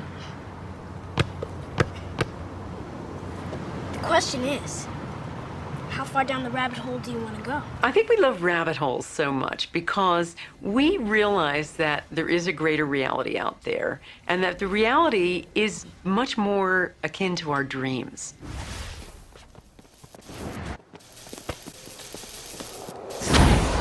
Your own mind is creating multiple possibilities in your subconscious. The superpositions of possibilities are in your subconscious. I mean, you may be consciously aware of them, but they exist, I think, in superposition of multiple possibilities, which after a while will collapse to one or the other. Project or plan into the future, or cast a thought ahead of itself. Nice shot.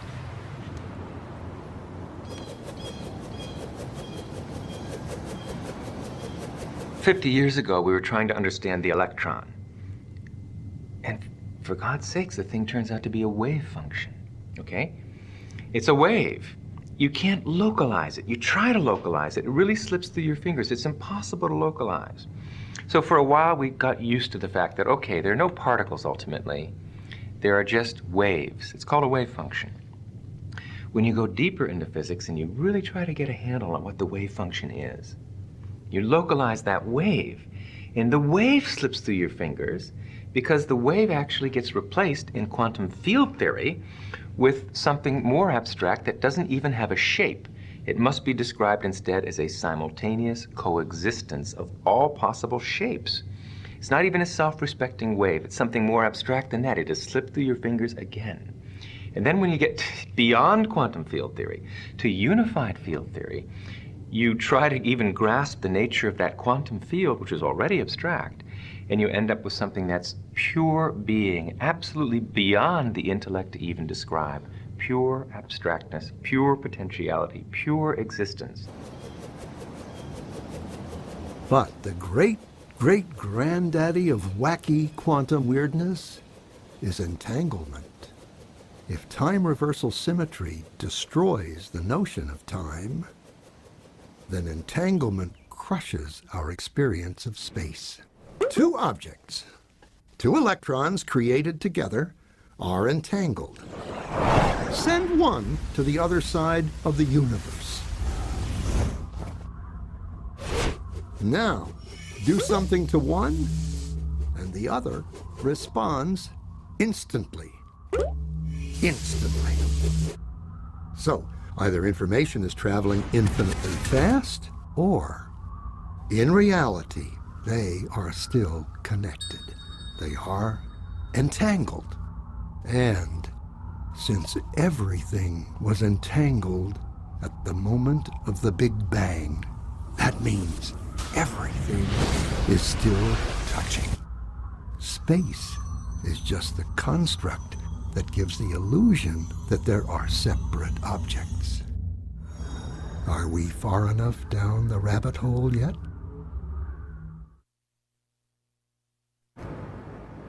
To go down the rabbit hole and to get away from the mundane is thrilling. Everybody secretly is an adventurer. When we head down a rabbit hole, we have to reformat all of our knowledge and our present understanding, and we have to be able to combine knowledge in a different way than we've processed it up until this point. It means that we have to step outside the box of our most familiar, most common way of thinking.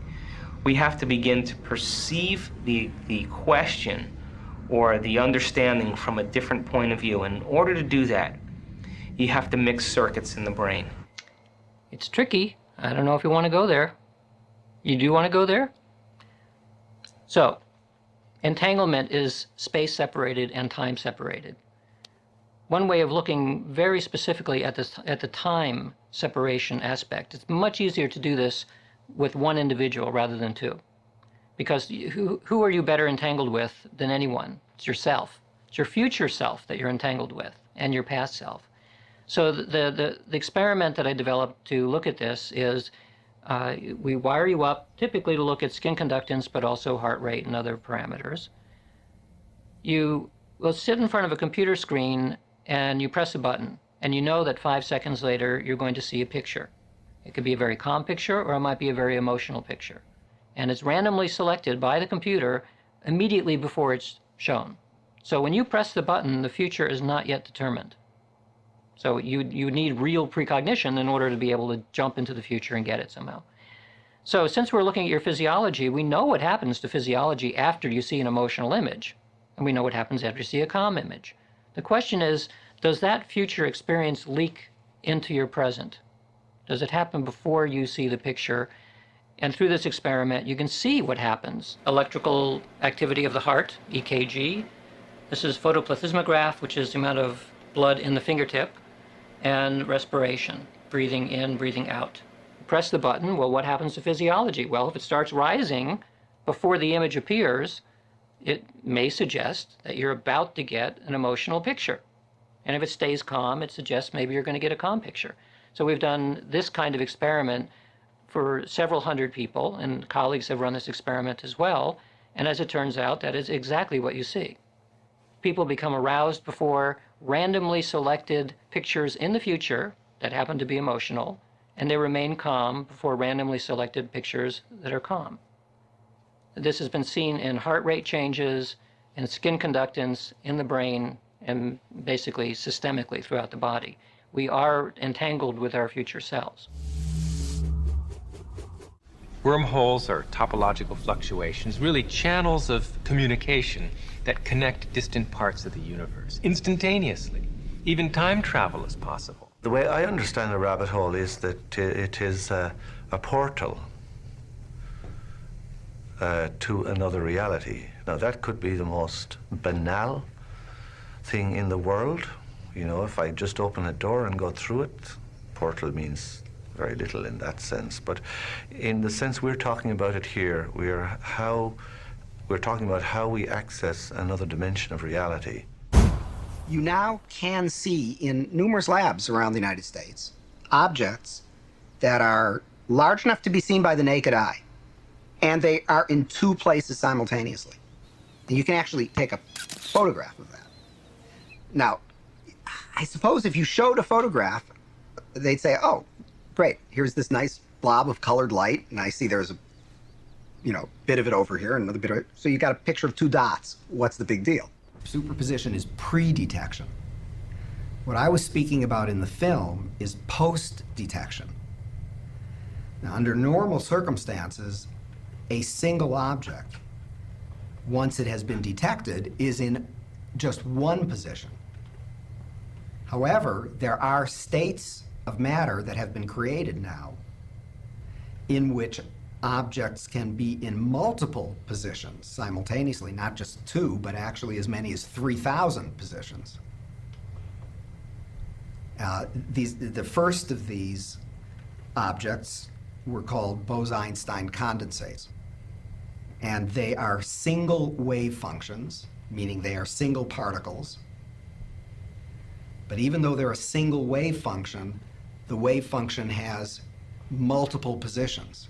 And if you say, well, look right in the chamber, you can see it right there. Oh, I see two things there. You say, no, that's not two things. That's one thing. It's the same thing in two places. The tricky point here is that it's still a single wave function. It's not 3,000 separate wave functions. It's one wave function. So it's one particle. I'm not sure that people's jaw would drop about it because I don't think people really believe it. And I don't mean that people say, oh, you're lying, or, oh, the scientists are confused. I think it is so mysterious that you can't even understand how amazing it is. One particle in 3,000 different locations. Now, if you were to weigh one of them, would it weigh 1/3,000th? Well, you can't weigh one of them. Why? Because it's one particle. It's one indivisible particle. But if it's in different locations, can't you put a scale under one? No, it's inseparable.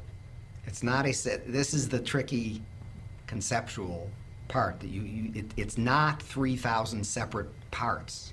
Even though it looks that way. Right.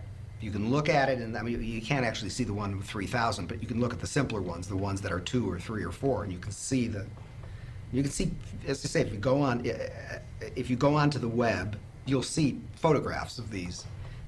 You'll see these little dots floating in space, and these are the different parts of one object. They're not separable. It's not 4 different objects or 6 different objects. It's one wave function. It's one object. That's a real brain fart, isn't it? Because when you think about it, you just, wait a minute, no, they're like here. So it's obviously 1, 2, 3. No, you can't, and you can't pull one away from the others. If you try to pull one away from the others, the entire thing will just disappear. And then furthermore, you've seen Star Trek and whatnot.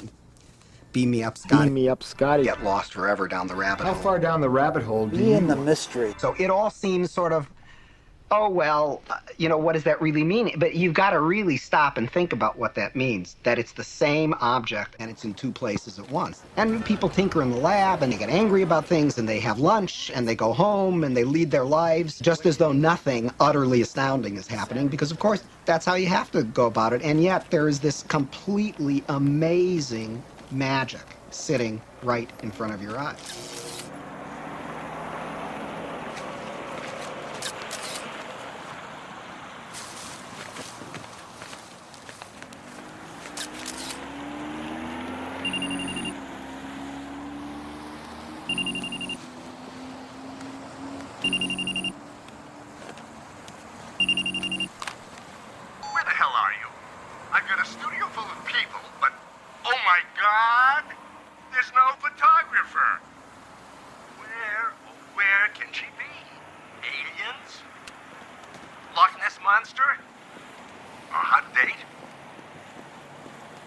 We took two simple black boxes like this. Inside is a very simple electric circuit with a few diodes, oscillator, EEPROM, some resistors and capacitors. Basically that's it. We wrapped one in aluminum foil. We put it in an electrically grounded Faraday cage. The other we set on a tabletop around which 4 very well qualified meditators, highly inner self-managed individuals sit. And they go into a deep meditative state. They cleanse the environment. They make it essentially a sacred space using their mind cleansing procedures and their intentions. And then one of the 4 speaks the specific intention for this device. The intention is to influence a particular target experiment. Might be to increase the pH of purified water by 1 full pH unit, or to decrease the pH by 1 full pH unit. We've used these devices on all those experiments and have been robustly successful. In the meditative process, then after one speaks the particular intention, it's held various ways by the 4 for maybe 15 minutes, and then so be it, it's let go. And then a subsidiary intention is stated to seal that imprint into the device. We take one of these devices with its aluminum foil, we put it in a soft package, we put it in a FedEx packet, we ship it 2,000 miles away to the laboratory we were using up in Minnesota. And as soon as it arrives there, it goes into its own electrically grounded Faraday cage. The next day we do the same with the control. The experiment is running, and basically then one just takes the device out, sets it beside the experiment within 6 inches to a foot, and turns it on for a period of time. That's it. Now, we learned over some period of time that there was another factor. We found that the use of these, we call them intention imprinted electrical devices, the continued use of this somehow conditions the space to some higher level of symmetry. And we start getting new phenomena. That is, the devices work. That is, the pH, which is normal, starts rising 1 full pH unit, if that was the imprint, or starts dropping. In the living system, you go plus or minus a half a pH unit in either direction, you're dead on both ends. So these are very big effects. So, for example, in terms of healing, one of the things that we ultimately expect to do is to be able to broadcast this so that we create an environment where people are 500 or 1,000 miles away or 10,000 miles away, wherein they can use their intention to enhance their health. The question is, when you're studying the mind-matter interface, how do you go about studying it? From a naive point of view, you would think that maybe we should just get like a feather and see if we can make it float, or get an object and push it, something like that. The thing is, though, that happens so rarely. Even spontaneously, it happens extremely rarely. It basically never happens in the laboratory. So I think the reason that the mind-matter interface does not work very well on a large physical object is because that object has an enormous amount of inertia to stay where it is. You might be thinking thoughts at it saying, push, move, and it's thinking thoughts back at you saying, no, I don't want to. Or it would take an enormous amount of physical force in order to make it move. So back in the 1600s, when Francis Bacon was developing empiricism in science, he actually wrote in one of his books about ways of studying the mind-matter interaction and mentioned dice as a possibility. Because every time a die bounces, you can trace all the way down to quantum events which cause it to turn this way versus that way. So if it bounces a bunch of times, it basically becomes a quantum mechanical uncertainty, even in something as large as the die. So back in the 1930s, researchers started using dice as a form to see if mind can somehow get into the quantum uncertainty and bias what is happening in the die as it was rolling. Around the 1960s, when electronics came around, someone had the idea of simulating a die in electronic circuits. And the reason that that became useful was because it became very easy to measure precisely what was happening in every single bounce or equivalent of a bounce. And you could record it automatically. You can create new kinds of experiments where you didn't have to worry anymore about whether the recording was correct or whether the die became unbalanced.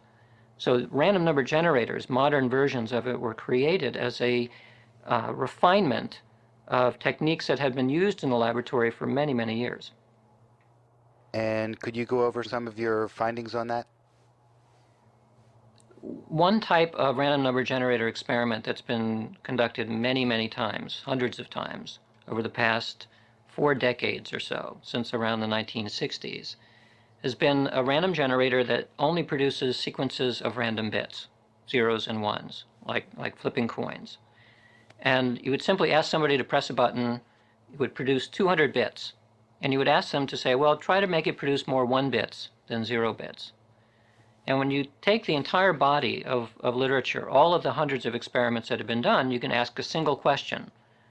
Did it matter that people were trying to push it towards ones or push it towards zeros?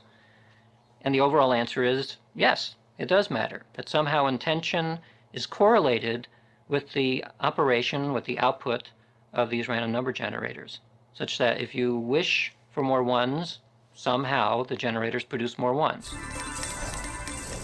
The last analysis that I did, which looked at all of these experiments, the final analysis is 50,000 to 1. The odds against chance are 50,000 to 1 that the behavior of the random number generators would go in the direction that they did, that were consistent with what intention was wishing them to do. So when they talk about in quantum physics being a completely arbitrary and random process, what they're not accounting for is the extraordinary effect of human thought, of human intention. When the O.J. Simpson trial was going on, lots of people are watching television because of the courtroom drama that was unfolding. And Radin intuited that there must be a lot of intention going on. I'll preface it with why we thought of doing that in the first place. So for 30 years, people in the laboratory have been taking the random number generator and the human and asking the human to try to interact with the generator, and we see small effects. And then after a while, after repeating it over and over again, basically it gets boring. You know, well, what else does it mean? One of the implications of what it means is that we're not dealing, when we deal with stuff in the laboratory, it's an artificial and constrained environment. It's extremely difficult to produce real intention and real motivation in the laboratory. But that's where these big things happen. So we're looking for ways of getting out of the laboratory, but still maintaining control over what we're measuring. So we take a random number generator into an environment like a group that's meditating. Long-term meditators, they know what they're doing, they become extremely coherent as a group.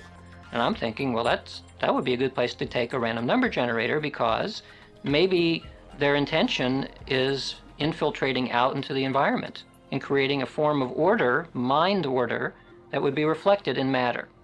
Well, so we'll take our form of matter, which is a random number generator.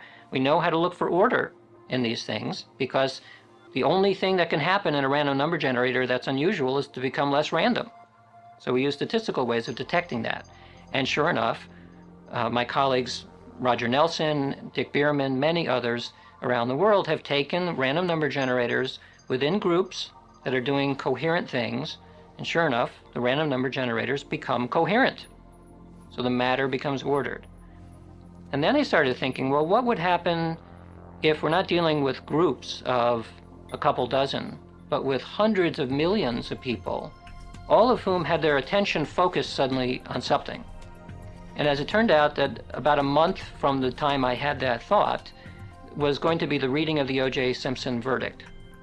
So this was an unusual point in human history, I think, in that people knew far in advance that within a fraction of a second, either saying the words guilty or not guilty, something of very high interest would occur, which would attract hundreds of millions of people live.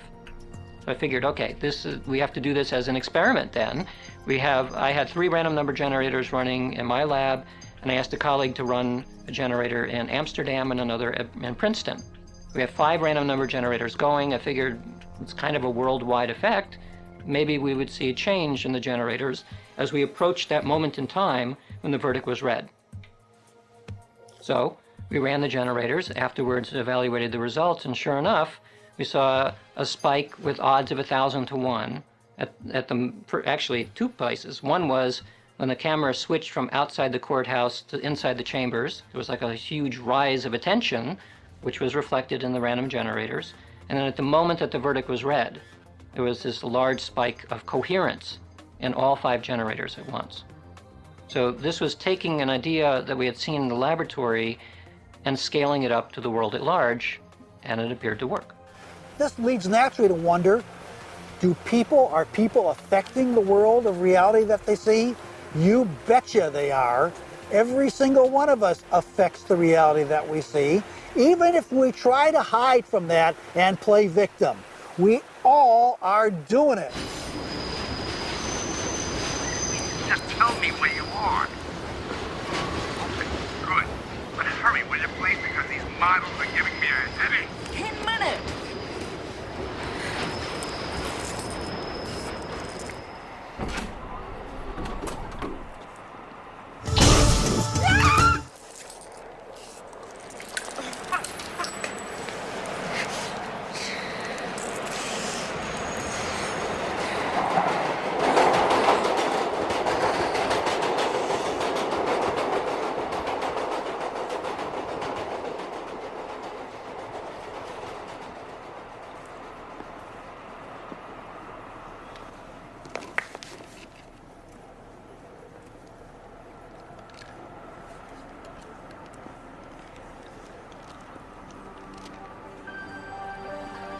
Exhibit comes to us from Japan and Mr. Masaru Emoto. Mr. Emoto became terribly interested in the molecular structure of water and what affects it. Now, water is the most receptive of the 4 elements. Mr. Emoto thought perhaps it would respond to non-physical events. So he set up a series of studies, applied mental stimuli, and photographed it with a microscope. For one sample of water, we drop about 0.5 cc's onto each 50 petri dishes. Then we take those 50 petri dishes and freeze them in a freezer at minus 25 degrees Celsius for about 3 hours. We take those frozen samples into a refrigerator that is set at minus 5 degrees Celsius, where a microscope with a camera is set up. There we take photographs of each of the 50 water drops individually. We first take photographs of water that we did not put any information in. Then we take the water with information and do the same procedure just described. We take those before and after photographs and compare the differences.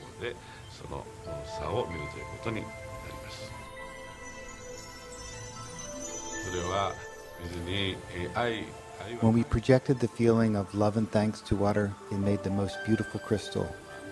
At times like this, I think water is at peace. This first picture is a picture of water from the Fujiwara Dam. And this picture is the same water after receiving a blessing from a Zen Buddhist monk. Now, in this next series of pictures, Mr. Emoto printed out words, taped them to bottles of distilled water, and left them out overnight. This first photograph is a picture of the pure distilled water, just the essence of itself. These subsequent photographs, as you can see, are each different. This is the chi of love.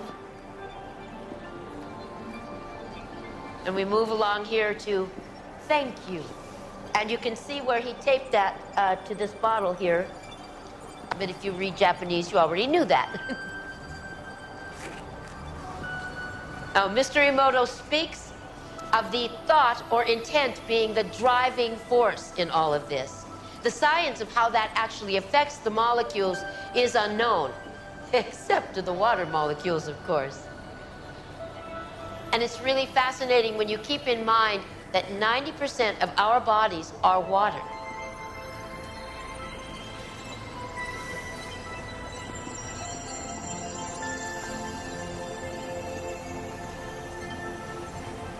Makes you wonder, doesn't it?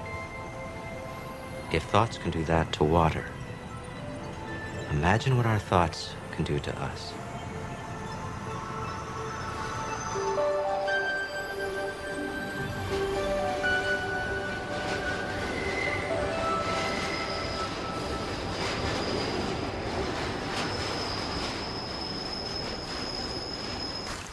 Recently, there was the huge tsunami that happened in the ocean, and you wrote that the prayer for that. That was great. Thank you. I've noticed that when something like that happens, it seems like people from around the world, suddenly there's this outpouring of support and help. There's something about helping on the world level that seems to uplift everyone. What do you make of that?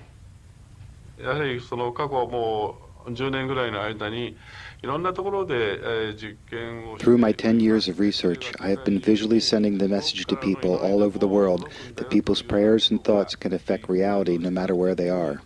皆さんに届けられています。 So because this idea had already been accepted by many in the world, people probably thought, oh, so that's how it works. If we try, our energy can reach there. Then we should all pray. And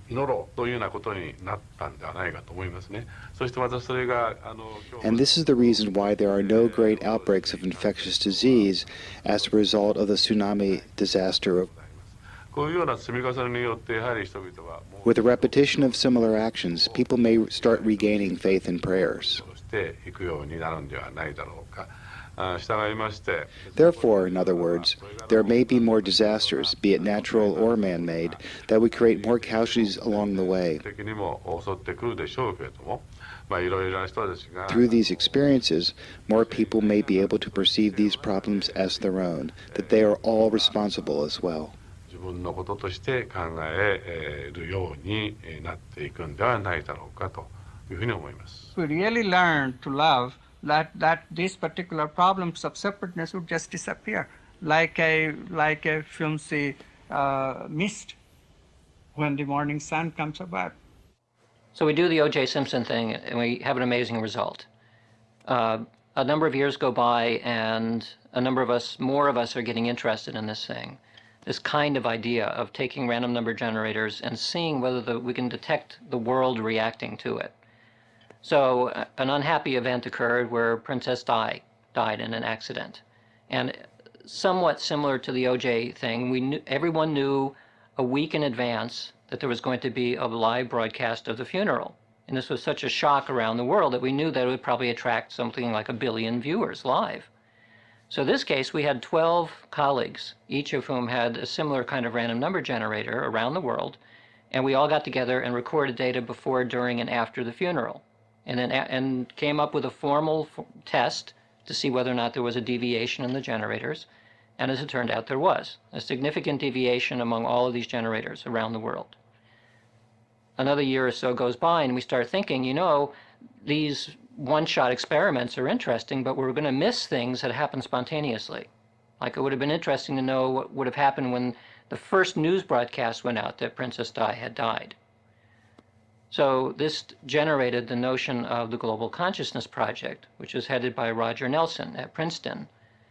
And the idea is to take random number generators, locate them around the world, run them 24 hours a day, and every 5 minutes send all the data up to a single web server at Princeton.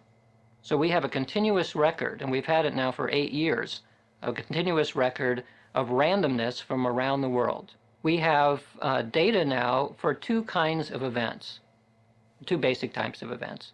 We have planned events, like Y2K. It was, again, a moment, a stroke of midnight where everyone was going to be paying attention in each time zone. We also have spontaneous events, like 9/11, that weren't planned.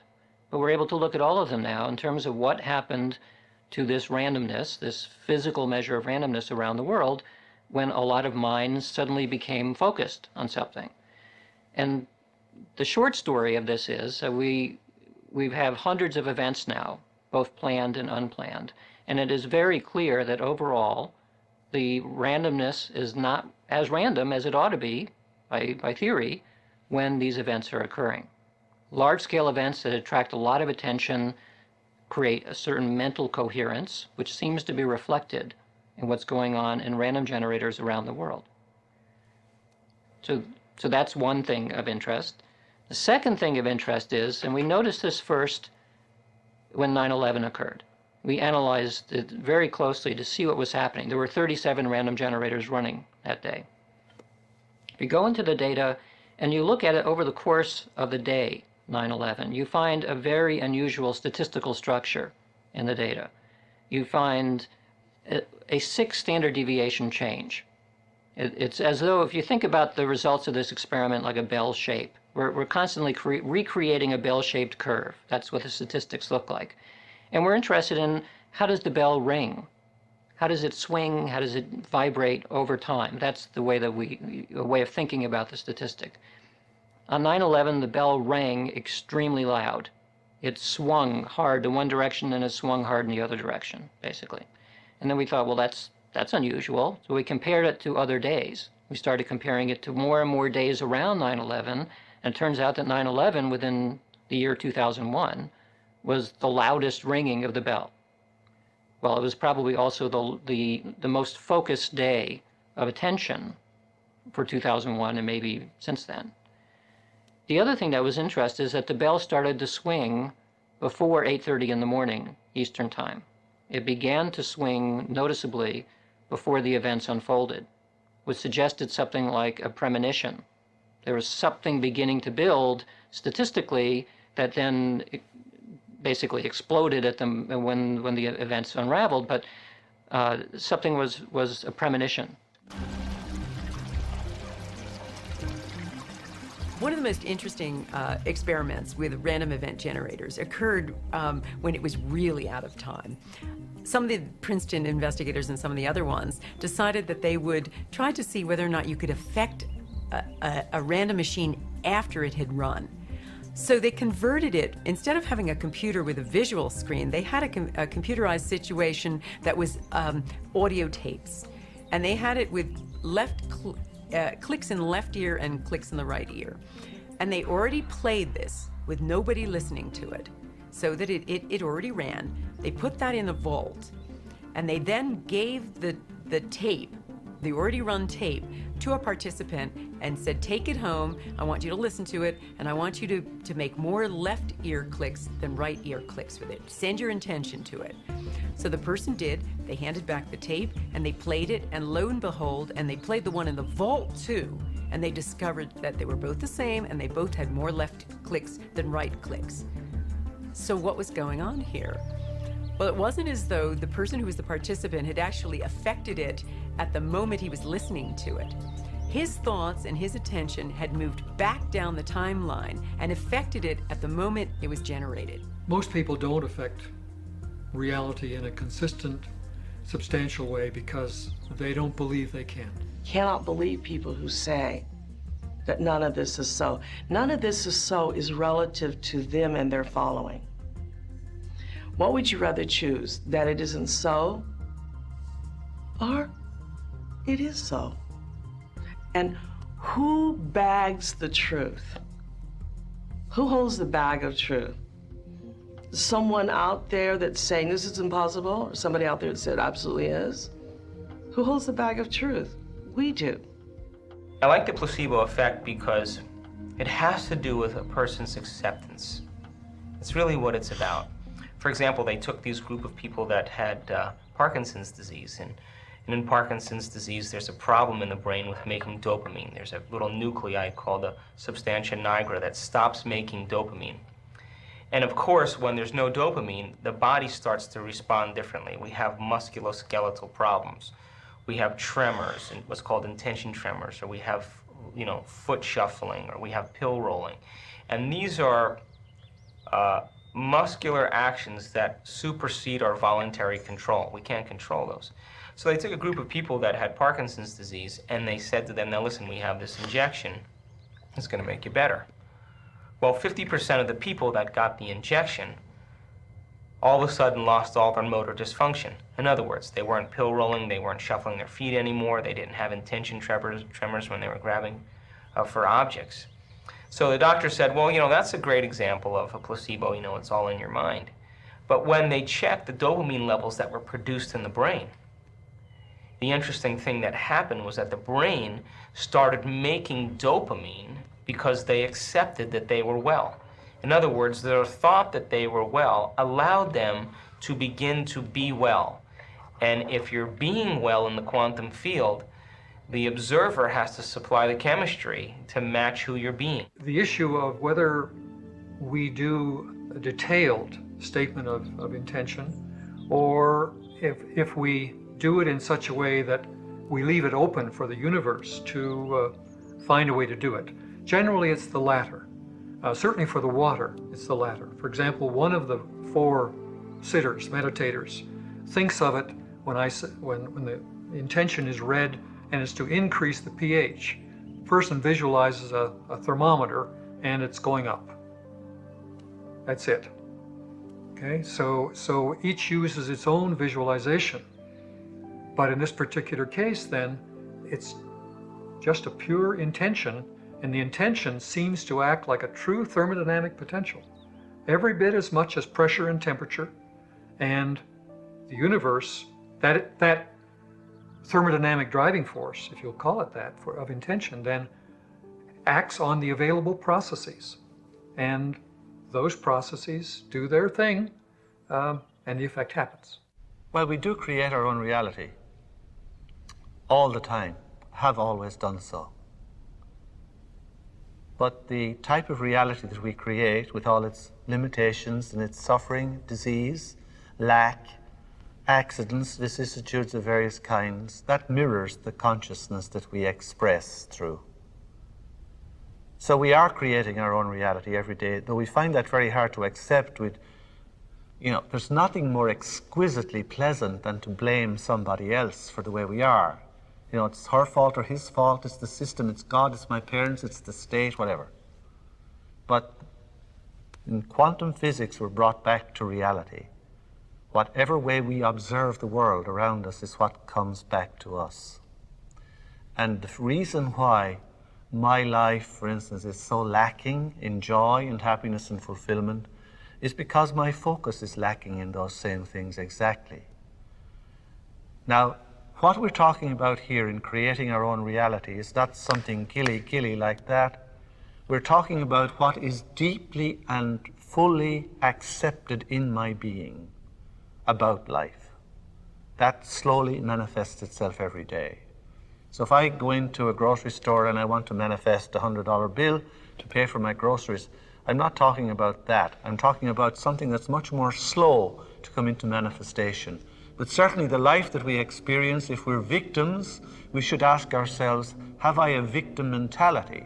If I'm continually meeting misfortunes and accidents and tragedies, maybe it's because my mentality is basically attuned to accepting that this is the way life is, and so it happens.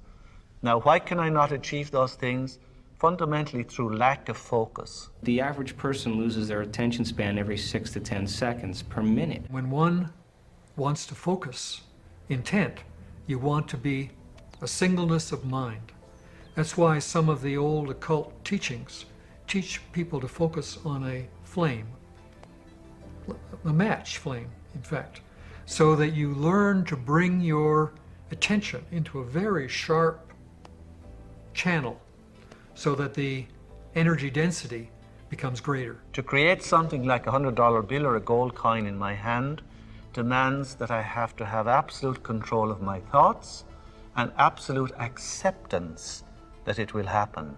And if we do combine those two things, and they're very difficult to achieve but not at all impossible, then they will happen.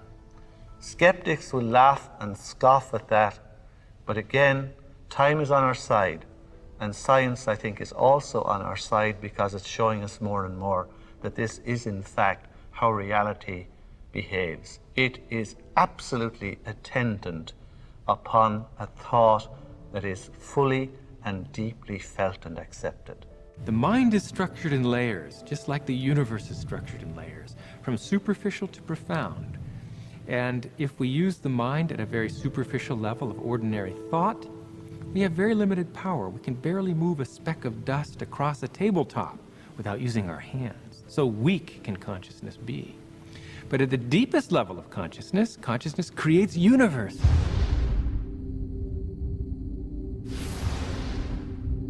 Unified field theories endow this universal, unified field of consciousness with such creativity that it's constantly effervescing universes, like bubbles from effervescent ginger ale, an uncountable infinity of simultaneously emerging universes. Many of these are duds, they don't last very long, but many of them undergo cosmological inflation, exponential expansion. They spawn galaxies by the trillions. But we always wonder then, don't we? When we wish for all of those to be able to heal with the touch and to raise the dead and to manifest a loaf of bread in our hand. And we always wonder why we can't do that, but we can never ask a question that we don't already know the answer to. And the answer is because we don't believe we could do it, and it interferes with our agenda of our own personal addictions that define us. We have never had enough time to care for anyone else other than our own emotional addictive needs.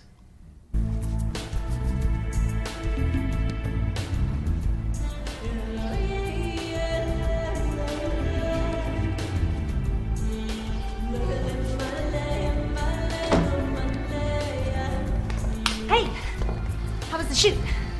Soft.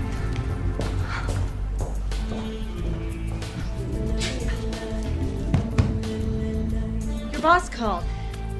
He's worried about you.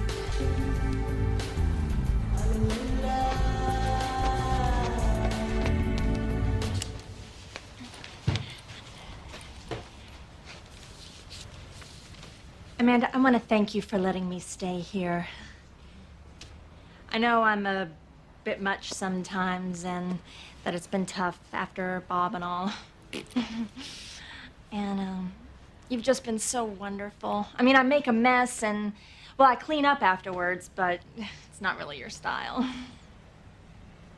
Sometimes I think you make me sane. Me? The day I make someone sane, they're in trouble. Anyway, I made you something as a thank you gift.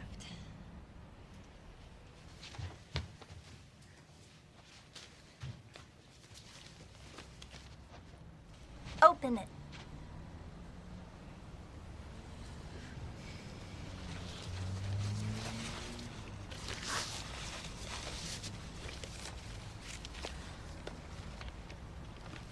I went through your pictures and picked my favorite ones. And it took me forever because there's so many good ones.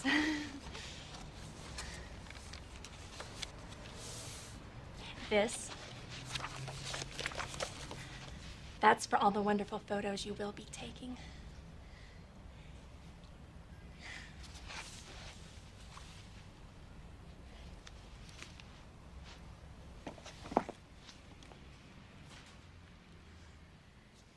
Oh. I've had a strange day.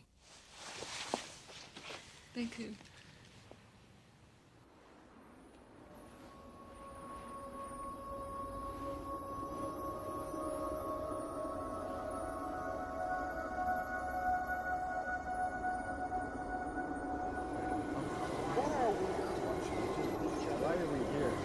What is my Why life am I about? here? Why is your life What is the about? purpose of life? What's going on? Where am I going? What happens when I die? Why is there anything at all? What is reality? What is reality? It makes you wonder, doesn't it? If thoughts can do that to water, imagine what our thoughts can do to us. These are the questions. Reality ultimately comes down to our experience. What about what thoughts are made of? Is there a substance of thought?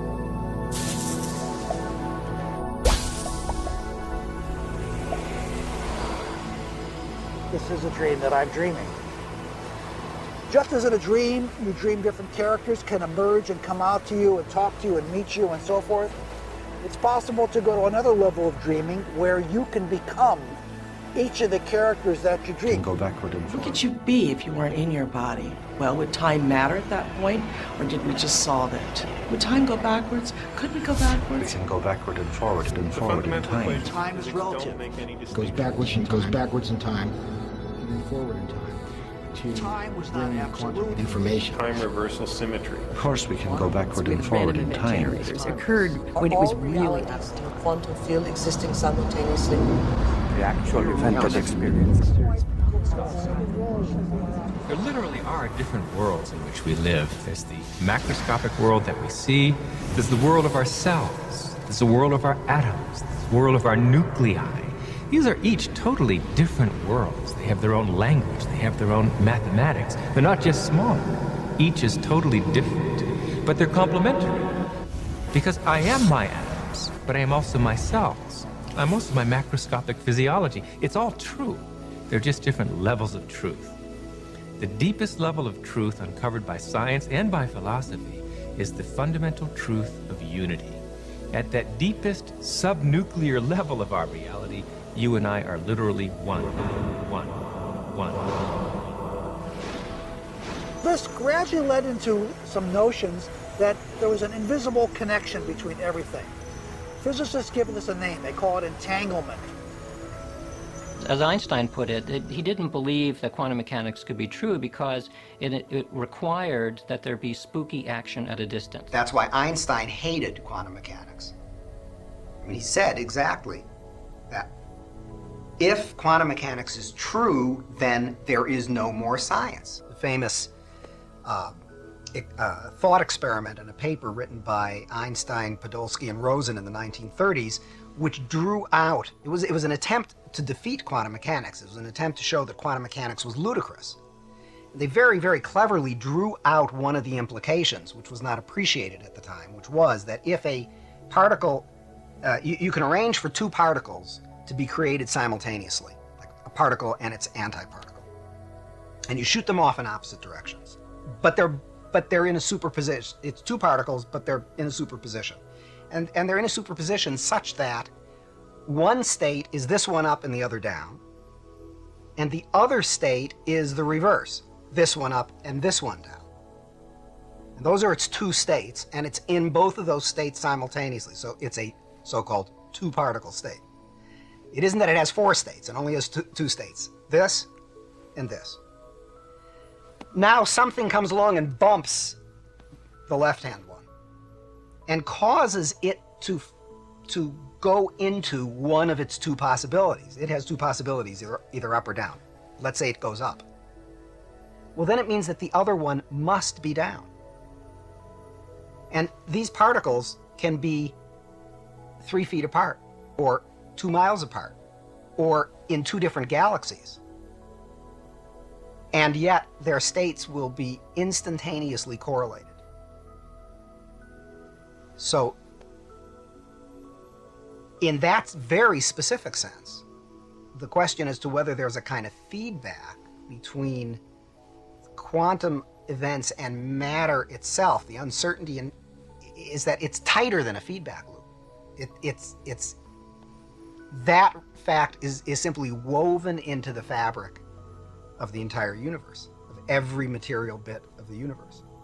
Anytime there's a superposition, and superpositions are happening all the time, those superpositions are correlated with untold other superpositions, and when a superposition collapses over there, it collapses simultaneously, God knows where else. Does God know? He's probably the only one who really does. Spooky action at a distance. That was his term. And what he meant is that when we have our ordinary sense of the way that the fabric of reality is, it seems like these two places are absolutely in space, they're separate, and never the twain shall meet. But in fact, it's not true.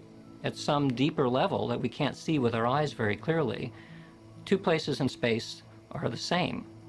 They are co-located, coexisting. So if we imagine that common sense, the way common sense literally meaning that your senses tell you about the world, if that's the way the world is actually constructed, then things like psychic and mystical experience don't make any sense at all. Because the whole point about psychic and mystical experience that makes them strange is the sense that there's some kind of connection between what's going on inside your head and things elsewhere in space and in time. So what this view of quantum mechanics provides is a way of framing what these strange experiences are like. And it reframes it from somehow magically information is getting inside my head from signals or forces or something into a different view, which is that in a sense your head, yes, is here, but it's also spread out through space and time. What I think happens in near-death experiences, and maybe in death also, is that prior to that, while the brain's functioning, metabolism is occurring, the quantum coherence and quantum computation is being driven by the metabolism. When that ends, when the blood stops flowing, the quantum information leaks out to the universe at large because it exists in the Planck scale. It exists at the most fundamental level. Even during normal consciousness, it's occurring at the most basic level of the universe, but the Planck scale, the fundamental level, between our ears in the brain. But when the coherence is lost, it kind of leaks out to the universe at large. But it doesn't dissipate entirely because of entanglement, and plus the universe is probably holographic, so it remains with a phase relationship and can persist, at least at a subconscious dream-like state outside the body. Spread out through space and time. And so when I'm able to get a telepathic impression from somebody at a distance, it's not because I somehow jumped out there and got it, but because at some deep level, my head and the other person's head are co-located. We become entitled all the time when we communicate telepathically. Those experiences are so striking. I literally can read your thoughts if I become entangled with you. And such things happen. There are distant viewing experiments. There are even experiments now that you are seeing light flashes and your brain potentials picks up the signature of those light flashes, what is called evoke potential, that can be measured in an EEG machine connected to your brain. And I am sitting over there, no light flashes, I cannot see you, and still my brain potentials, because I am correlated with you in terms of intention, I intend to be directly communicative with your experiences. That intention gives me the capability of simultaneously having the similar brain potential in my brain. It was first done by Jacobo Greenberg at the University of Mexico and now repeated by Peter Fenwick in London. So let's say you wanted to, you have interested in this notion of entangled minds, entangled bodies. How would you demonstrate that in the lab? The way that we do it is we take two people and we simply ask them to keep each other in mind. We entangle their minds by asking them to do so. Just keep each other in mind. It's the mental equivalent of a physics experiment where you're entangling people. Then you wire them both up physiologically. So you might measure the heart rate on both of them, brain waves, skin conductance. You measure what's happening physiologically. Then you separate them into two places so that no ordinary form of sensory leakage can pass between them. So they can't interact then anymore by conventional means, as is done in a physics experiment. And now you do the equivalent of poke one of them and see if the other one flinches. And if it turns out that you can poke that person and that person flinches as a result, or at the right time, that's a way of demonstrating that they are still entangled even though they are no longer in the same place. What we're looking at is the brainwave. This is the raw brainwave electroencephalogram. This is skin conductance level, and this is respiration. There we go. It's going to run all by itself now.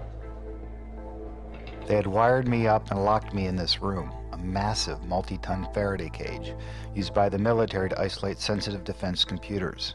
The shielded room was riding on springs to further eliminate all sonic, vibrational, and electromagnetic interference. Meanwhile, Mark sat in another room watching a monitor. When my picture flashed on, he was to focus on me. Computers collected our unconscious responses to see if somehow, some way, we were entangled. You can see when the sending occurs, there's a big arousal effect here. And this is the sending side, and this is the receiving side. So what we're looking for is on this side, a response. It's possible that that is a response.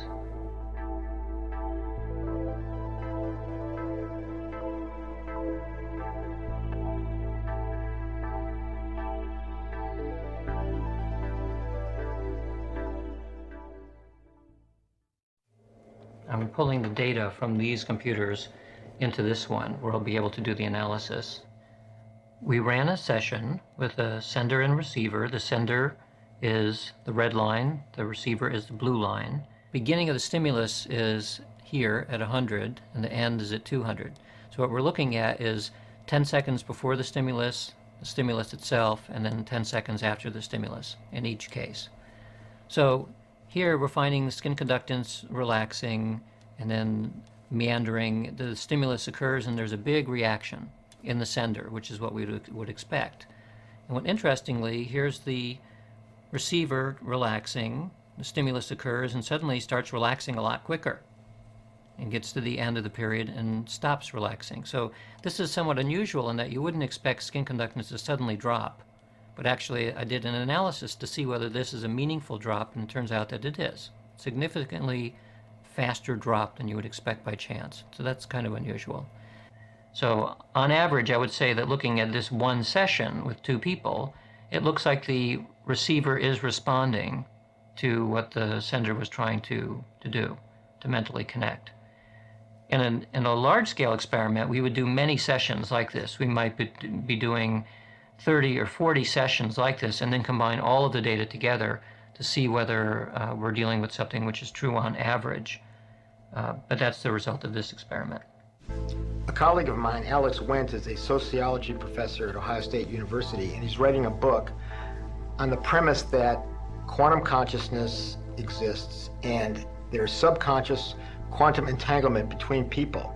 And if that's the case, then it also exists among groups of people, societies, governments, politics, and so forth. And the implications of that for this subconscious quantum entanglement interactions among people and groups of people has profound implications on the way the world runs, on the way society and governments and politics go on. If we claim, for example, based on research, that group meditation lowers crime, prevents terrorism, even stops open warfare in war-torn areas, which is absolutely true every time, that's such important research it needs to be done again and again, published again and again, presented again and again. So I'm a little bit more involved now with the application of the knowledge of unity, how that applies to life, how it can be accessed through meditation and harnessed and utilized through group meditation.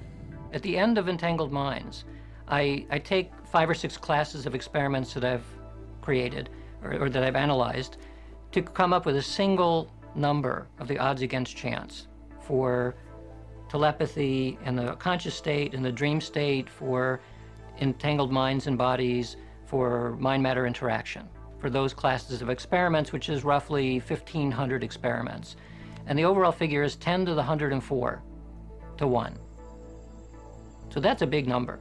I mean, at some point, you have to say, well, the evidence from these experiments is so large against chance that chance as an explanation is simply not viable. The difference between ignorance and enlightenment is ignorance always uses reality for a predictable outcome. So no one in our life is ever the love of our life. No one in our life is ever the angel in our life. No one in our life is ever the bad person in our life. No one. It's only how we react to predictable emotions that we are addicted to. And genius has none of them. You want to have a break? Thank you very much. Camera reload, sound reload.